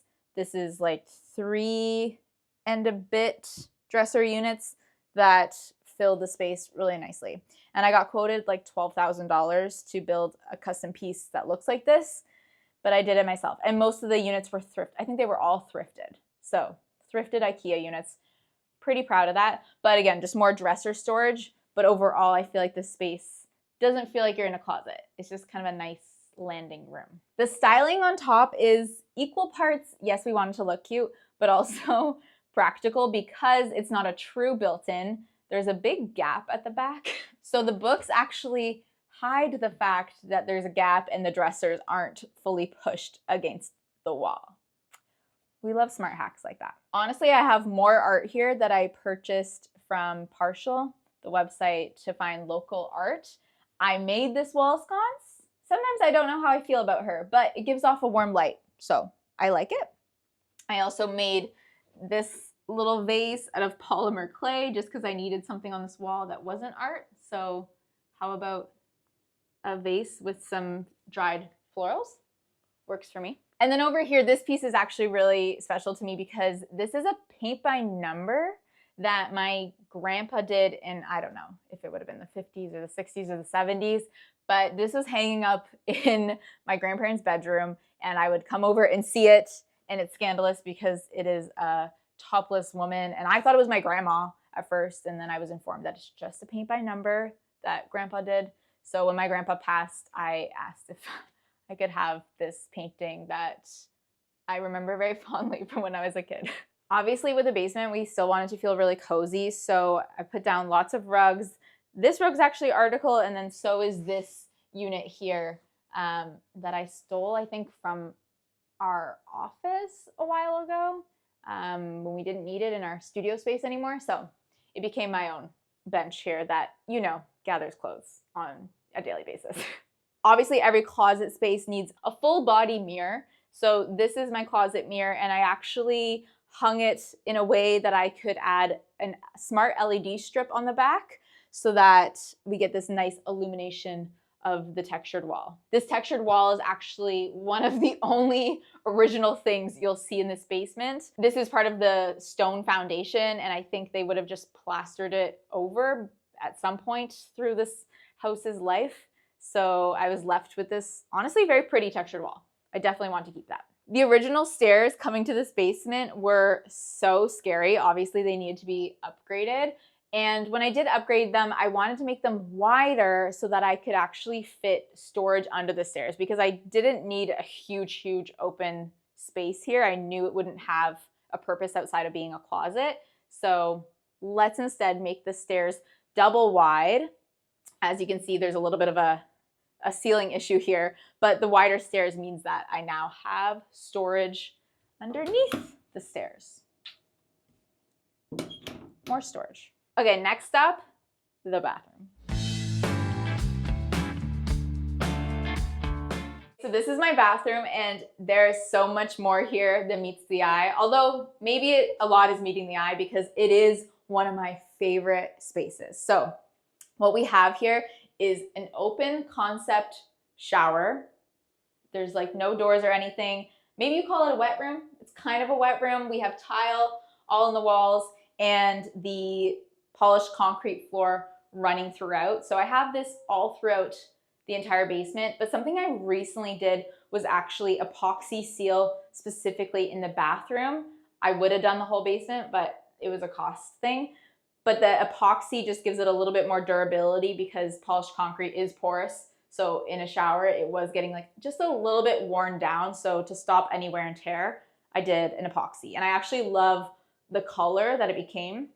It's a lot richer once you put the epoxy on, as you can see, compared to maybe the more, it's still sealed, but it's not epoxied, the other part of the concrete. This bathtub is original to the house, but it was in the upstairs bathroom. When I purchased the house, there was only one bathroom and it was on the second story. And somehow, when you see this bathroom, you will be shocked. Somehow this clawfoot tub fit in there, but I painted it green, brought it downstairs, and now it's definitely a staple in this spa bathroom. And for the vanity, this is actually a mid-century modern dresser that I upcycled into a bathroom vanity. Chose to only do one sink. Again, I was single at the time, but honestly, I would recommend one sink because I want all the counter space to do my makeup. And it took me a really long time to find a mirror for this space, but I ended up finding what was supposed to be, I think, like a regular vertical floor length mirror, but I hung it sideways to use it above this vanity, and it works well. I'm really happy with it. And since we are in a basement, I did need to have a place to have all the utilities and furnace and hot water tank, as well as laundry. So behind me is what I would call the laundry room, even though it's not a laundry room. But I tried to make it pretty so that when the doors are open, it's not an eyesore. And you might be wondering, that's a nice bathroom, but where's the toilet? And I actually put it in its own little room here because I thought it'd be important to have privacy. At the point where two people were living here, I manifested correctly because I now have a partner now. But I love this little toilet room or water closet. I think if you can, everybody should be doing a water closet or a separate toilet room. I think it just is a lot nicer to have a bath when you're not staring at your toilet. And also if you're sharing the space, this makes it a lot better. This toilet room has caused a lot of controversy on the internet because I painted it brown. Again, this is one of those spaces where I wanted to add color, but where do you start? Where do you stop? I didn't want to paint all the way up to the ceiling. That felt a little over-consuming. So I decided to do a little bit of trim and only bring the brown up kind of 3/4 or halfway. And then all of the photographs in here are vintage photographs of my grandparents as well as my partner's grandparents. Instead of doing like family portrait art, I really like to use more of these candid photos and vintage photos of family members. I think it's just a little bit more interesting and a lot more special. One more thing before we leave the bathroom, I want to show off my vintage door here. So a pocket door is another great small space hack. And this is a vintage door that I want to include down here because this is a new reno. So it's one of those things that I can do to add a little bit of character to this space. You have to kind of add back in the character when you do the reno. So this is part of that. And then this door locks for privacy if you needed to close off the bathroom. What I love most about my home is how it makes me feel at the end of the day. It's just calming and relaxing. It's my safe place. And I also love how it makes others feel. I've had lots of friends and family come over and they say that the vibe in the house is just, it's so lovely and it has a good energy, and I love to hear that. Next, I'll take you into the bedroom. Okay, this is my bedroom. It's small and simple, but that's all we need it to be. It's where we sleep. So I just have my bed here. I did a handmade kind of fabric headboard to span the entire width of the room.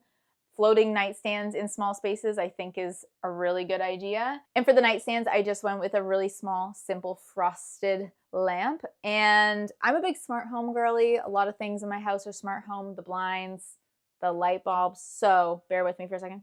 Hey Google, make the bedroom lights pink.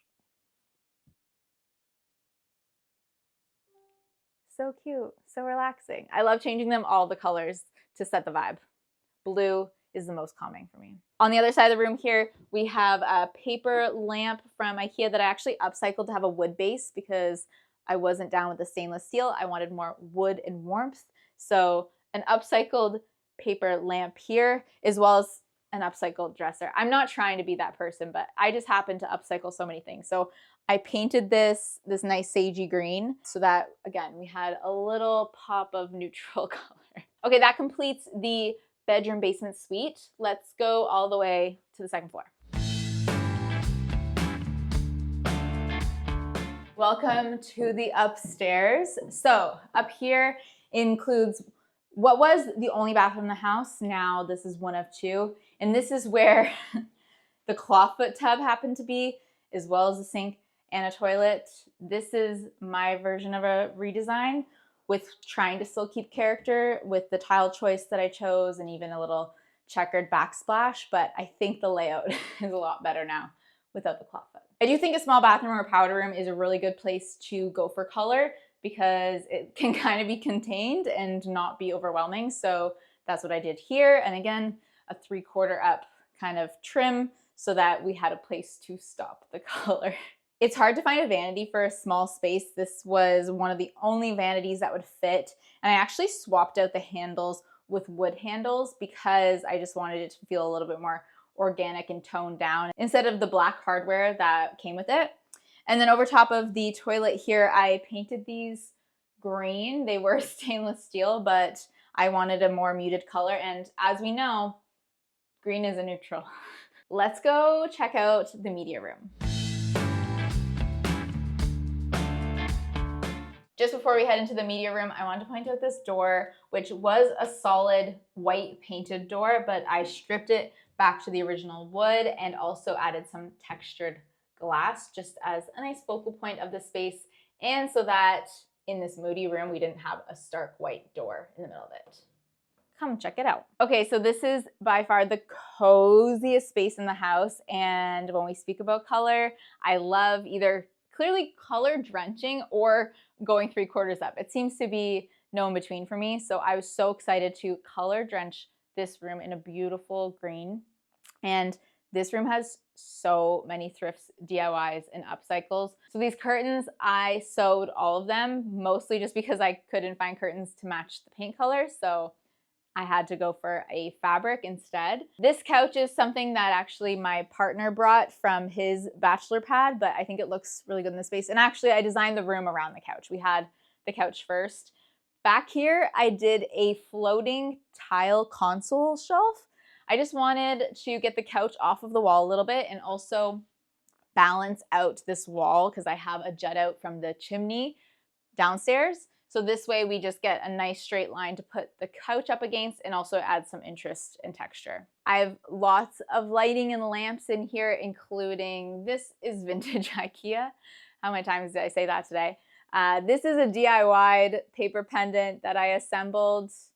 She's a little wonky, but I love her. I also have a thrifted floor lamp over in that corner. And this is a bowl that I turned into a ceiling light. That was pretty cool. This artwork is also something that came from my partner's bachelor pad, but I actually painted it. It was black on the bottom half, but I thought that that didn't go so well with our dark green. So instead, I just used some paint that I already had to add the dark green as well as like a lime green as a pop of color. I love how big it is and how much space it takes up. These two pieces are actually thrifted. So this one, I think somebody decoupaged, is that what you call it? Where maybe this was paper or wrapping paper, and then they also made the frame out of the same art that's in the frame. And then this one is a frame that I got from a garage sale for 25 cents. I swear you can't thrift something for that cheap anymore. And then this was just a piece of art that I found at the thrift store. Okay, so this is the media part of the media room. This is where my partner does a lot of gaming. We watch a lot of movies. It's such a beautiful place to cozy up. And with these thick, dark curtains, it can be the nicest day out, but we can shut the curtains and it feels like it's movie time. This TV bench console I designed with my friend Rochelle. It is walnut plywood and we did curved doors on the sides. She did an amazing job with this build and it definitely completes this space. The LED strip on the back of the TV is part of the entire smart home system that I have here, including all the smart lights that I have in this room. And on the floor is a rug that I got off of Etsy. I like to look for vintage Turkish rugs on Etsy. That's kind of something that I do a lot. And we definitely needed this piece to bring the cozy to the space. And I will say rugs can be a little difficult sometimes. They don't always look the same color as they do online. And I was so relieved when this showed up. It has green in the rug. It has all the browns and warm tones.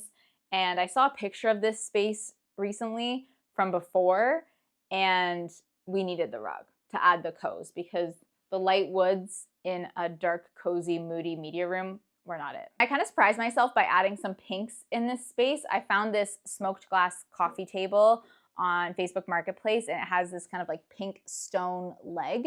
So then I said, okay, green and pink look really good together. So I thrifted a pink wool blanket as well, and all of a sudden pink became an accent color in this space. But once I got this coffee table, I realized that I am a big fan of smoked glass. There was smoked glass in the bedroom, smoked glass coffee table in the living room, and this is my third piece, my smoked glass media coffee table. Home to me means the place that you can relax, recharge, and be your complete self. Thanks, Homeworthy. It was so fun hanging out with you, but I have got to get back to refinishing a desk for my next makeover. See you later. Bye.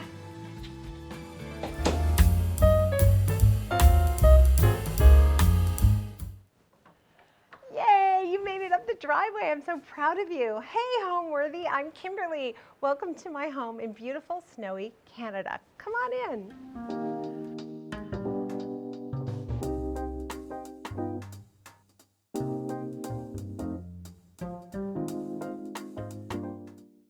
You're watching Homeworthy, where we believe every home has a story. I'm Kimberly Selden. I'm an interior designer, and I've been doing it a little while now. Most of my clients are residential, although from time to time I get a residential client who has a great commercial project, and that can be really exciting as well. In addition to running my interior design firm, and by the way, we have offices in Toronto and Los Angeles, I also have a company called Business of Design, and I teach other interior designers how to run their business and how to make clients happy and still earn a living doing this wonderful job that I love so much. This is really fun for me to have people at my home here in Mulmer in Canada. We're a couple hours north of Toronto, but it's a totally different world out here. Huge weather. When there's snow, there's tons of snow. And when there's sunshine, there's tons of sunshine. So we love it up here. It's kind of horse country and a lot of creative people live up here. And we found this property about 25, 30 years ago. I was doing a Christmas special for HGTV and we filmed up here. And I said, oh my gosh, this is stunning. And I phoned my husband and I said, bring the kids. I want to show you around. And we found a little place and turned it into this.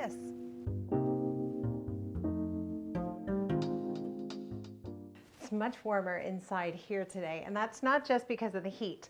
It's a nice small space. I've got some rich, warm wood tones. I've got a beautiful carpet underfoot. It creates a nice hush because, as people are coming in, there's a lot of hustle and bustle and stress, and people are putting their coats in the closet and the hangers are clinking and all that kind of stuff. And then I've also got something that's a bit of a surprise, right?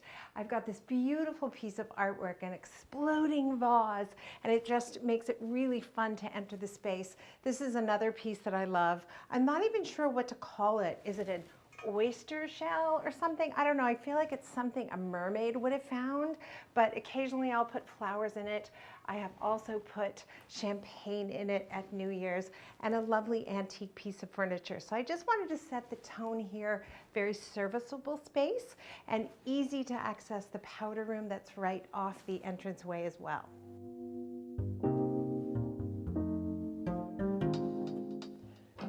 Come on into my powder room. This is exciting. I've never been in the powder room with anyone else, but this is one of my favorite spaces. I didn't realize that until I'm standing here. So this all started with a beautiful piece of sculpture I found in Thailand, which was so striking. I had no idea what I was going to do with it. I was thinking it would be for a client, but it ended up here and I love it. Then I found this marble and I thought, yeah, this marble has the savvy to stand up to that piece of sculpture. I went for a little glam with my sconces, a nice big mirror so you can see the whole space.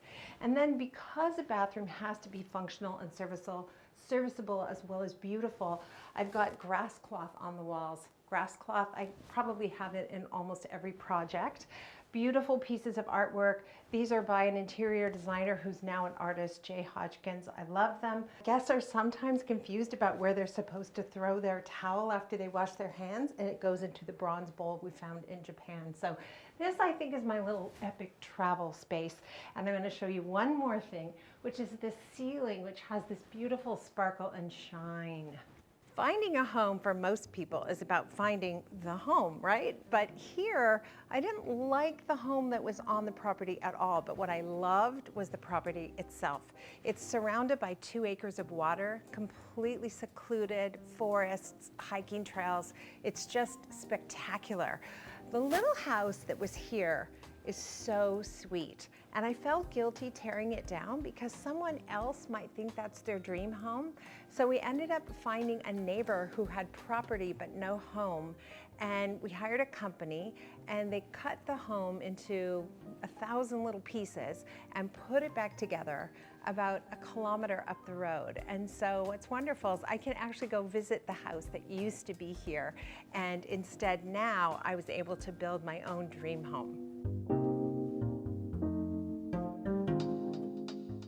I love using a visual barrier in an entranceway that allows the rest of the space to be a bit of a surprise. So if you'll come this way, you'll see, wow, it opens up to a pretty big living and dining room. So this room gets a lot of action, as you can imagine. We like to have big dinner parties. I have a wonderful furniture maker in Toronto, and I told him I'm really going to need flexibility here because sometimes it's just my husband, myself, a couple of kids, or 2 friends for dinner, and this is a ridiculous amount of table to have in that situation. So he made it so it breaks down into smaller tables. We can do 2 tables of 4 each, 2 tables of 8 each. We can do a table for 12 or a table for 16. So it gives me a lot of flexibility, which I love. Something that can really be a challenge if you're working on your own home is a double height space. Like often people have these beautiful soaring spaces and nothing, just negative space, which isn't always so great.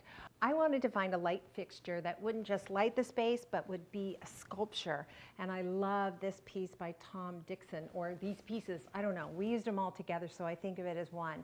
But the other thing it does, besides fill that negative space so beautifully, it makes the whole space feel a bit more human in scale, so you're not like floating around in some huge space that's too big to be comfortable in.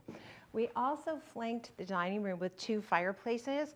So if we're having a roaring party in the middle of winter, we have both of the fireplaces going. And if not, during the summertime, we've just got some beautiful white birch logs there. One of my greatest pleasures shopping for clients or working with clients is buying artwork for them. So you know I love this artist with the exploding flowers. I've got these folded paper pieces. I've got a beautiful original oil painting over there and a tiger that I found in Los Angeles that was from some kind of a fair. The only thing more exciting than buying artwork for my clients is being able to buy some for myself. And I've had so much fun doing that, and occasionally I will have a client come over and they'll say, I love these clouds. Can I buy these clouds from you? So once in a while, as you're walking around my house, you might see a blank wall. That's because my painting that I loved previously has now gone to someone else's home. It's impossible when people ask me what my design style is. I really see myself as a classicist. I believe that what the house looks like should be dictated by the architecture around it, the setting, and of course what the client wants, right? There are clients who buy a Victorian home and they want something super modern. And that can be challenging and interesting, but it's not quite as easy as working with what's there already. And so I do try to attune myself to the best features of the property and keep the client's wish list in mind, but make sure at the end of the day it feels authentic and harmonious and holistic. So here, we're in the middle of farm country. I wanted a home that felt like it belonged here, that had been here forever, that it fits into the environment. But I also knew we love to entertain. We wanted to have really big parties. So it's a challenge, right? When you are a couple with only 2 kids, and you want to be able to entertain 150 people, you don't want to be living in a space that feels like an airport hangar. So the challenge was creating a home that felt really cozy and snuggly when there was just 4 of us, and now the kids are grown and it's mostly just 2 of us, but also works really well when you decide to have 150 of your best friends over for dinner.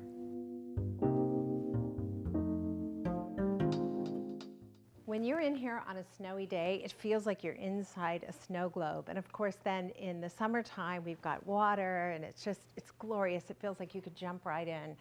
One of the things a lot of people forget to do when they're building a new home or when they're renovating a new home, if you want to have blinds like this or shades like this that disappear, they have to be built up into the ceiling.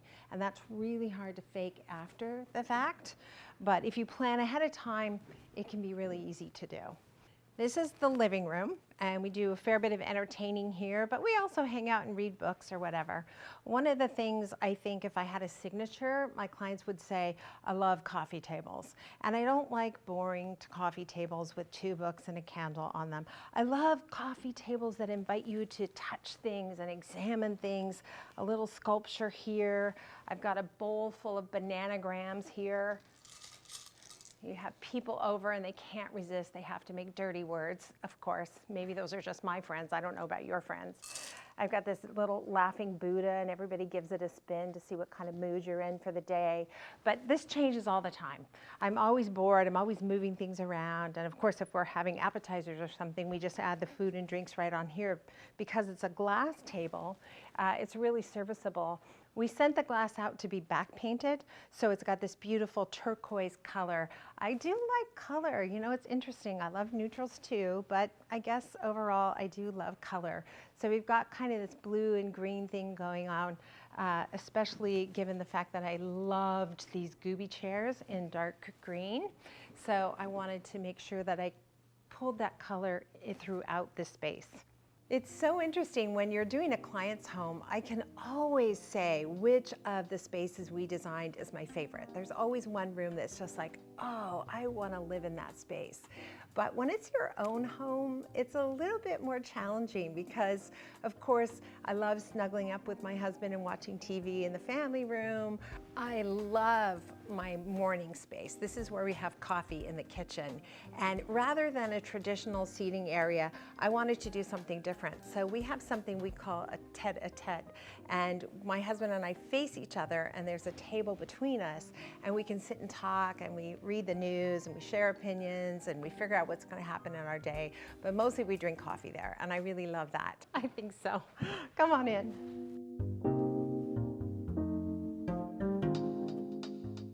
Every day kind of starts here. This is my husband's chair. I'm really breaking the rules right now, but that's my chair. And I love it because we can sit and face each other and talk to each other and read the news and have a cup of coffee and figure out what's in our day and figure out when we're going to work out because we're always pushing each other to do the good things we need to do.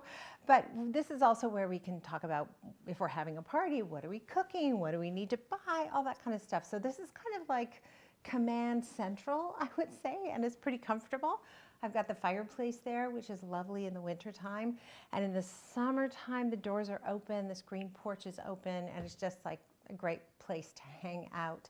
We also have a big seating area here, but we'll sometimes sit here and do puzzles or games with the kids at Christmas time. It's really busy. And then I was never really much of a cook until COVID, and then I had to learn how to cook. And so now I really love my kitchen even more, if you can imagine. I've got my coffee maker hidden here. I'm not showing you, no way, it's a total mess, but you gotta trust me, it's wonderful. And then I've got a nice big space to cook and prep and do all that stuff in. And I've even got a nice big island without a sink in it. I've done so many islands for clients that have sinks in it. And then that space you can't use as a buffet if you're having a party. And we like to do this annual waffle party every year, and we set up all the waffle makers and everybody makes their own waffles. And this just, it's filled with like junk you would put on a waffle, and it's super fun. I love to hide everything possible in the kitchen, everything. If it's out, it's because I think it looks beautiful. I will say I always like to have a beautiful cutting board or charcuterie board nearby, and so we always find a space where we can hang one, and this one gets used a lot. It hangs right here. I will also use every bit of storage, and that means sometimes if you have 10, 11, 12-foot ceilings, you're not going to be able to reach those things. So I have this little secret trick, and it's really funny because clients are not that excited about it when I tell them about it, but when they get it, they're so excited. It's a step ladder. I know, not that exciting, but this is the exciting part. When you hang it, if you have these great hooks nearby, it's so easy to access. So I can take this out, grab anything I need up there, and I put it back, and I've got a little flashlight because this is a country, and that means power outages sometimes, and you gotta know where your flashlights are. You know, practical, what can I say? I love beautiful things, but they really have to be functional or it doesn't work. So I love this space. Very practical, very simple. I don't need it to do much more than everything it could possibly do to support my cooking.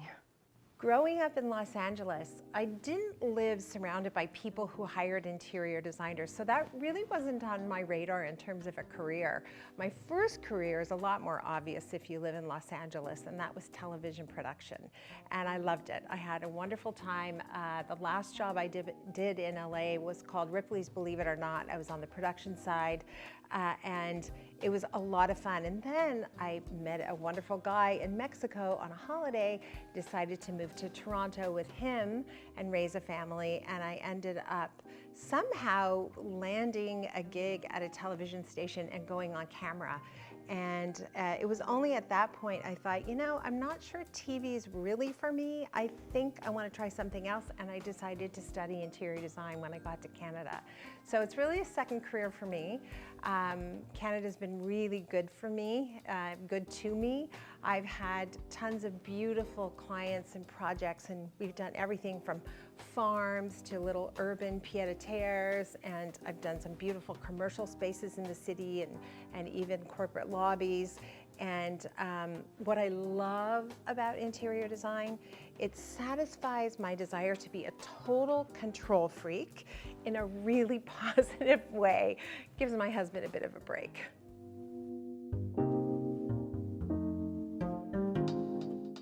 I love to read. Do you love to read? If you do, you probably need somewhere for books. So I came up with this great idea, which I thought was a great idea at the time, and it's really, really pretty, but it's a double height library.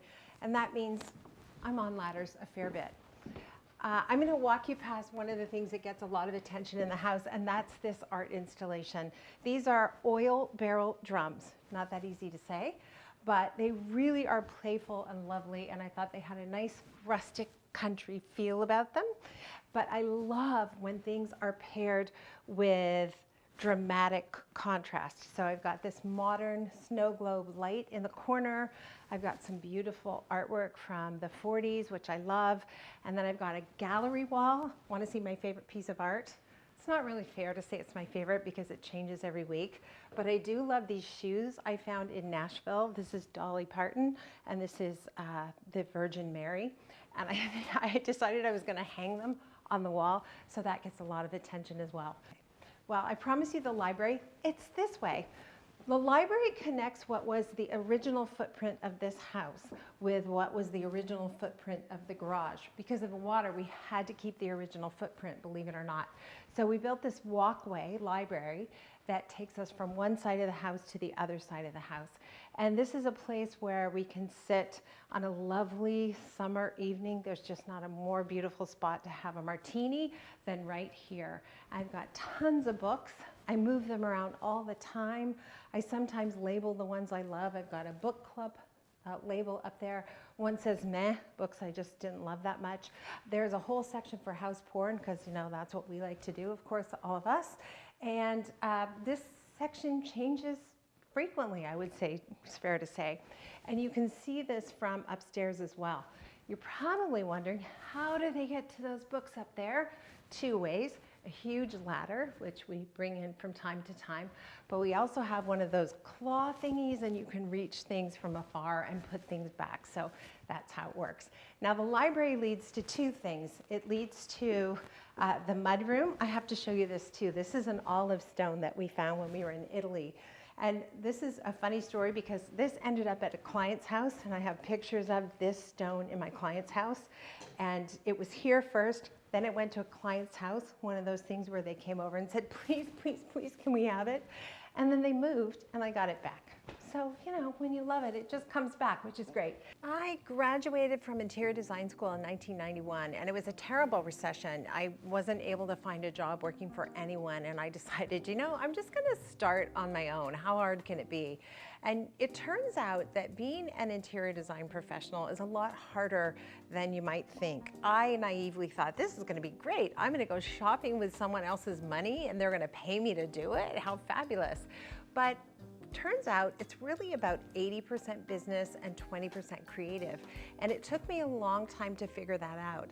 I finally hired a business coach who said, you know, we need to basically start over. If you want to make clients happy, you have to show them that you know how to run projects in a consistent, linear, logical fashion, and you can use their money wisely, and you can leave with them with something that they're going to love for many, many years. And that's all business.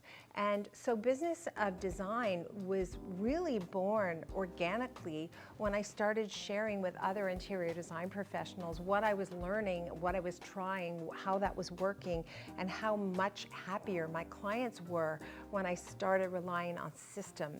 And that was 20 years ago. And so I went from having this business that was really on life support, and I wasn't making as many clients happy as I wanted to today having a business that is thriving, and I have, you know, virtually all my clients are repeat or referral customers, and some of them I've done 4, 5, 6 projects for, and they've become, you know, close, dear friends. So to me, business of design is just an offshoot of my own personal journey, finally getting good at this career. Complicated career, I will say.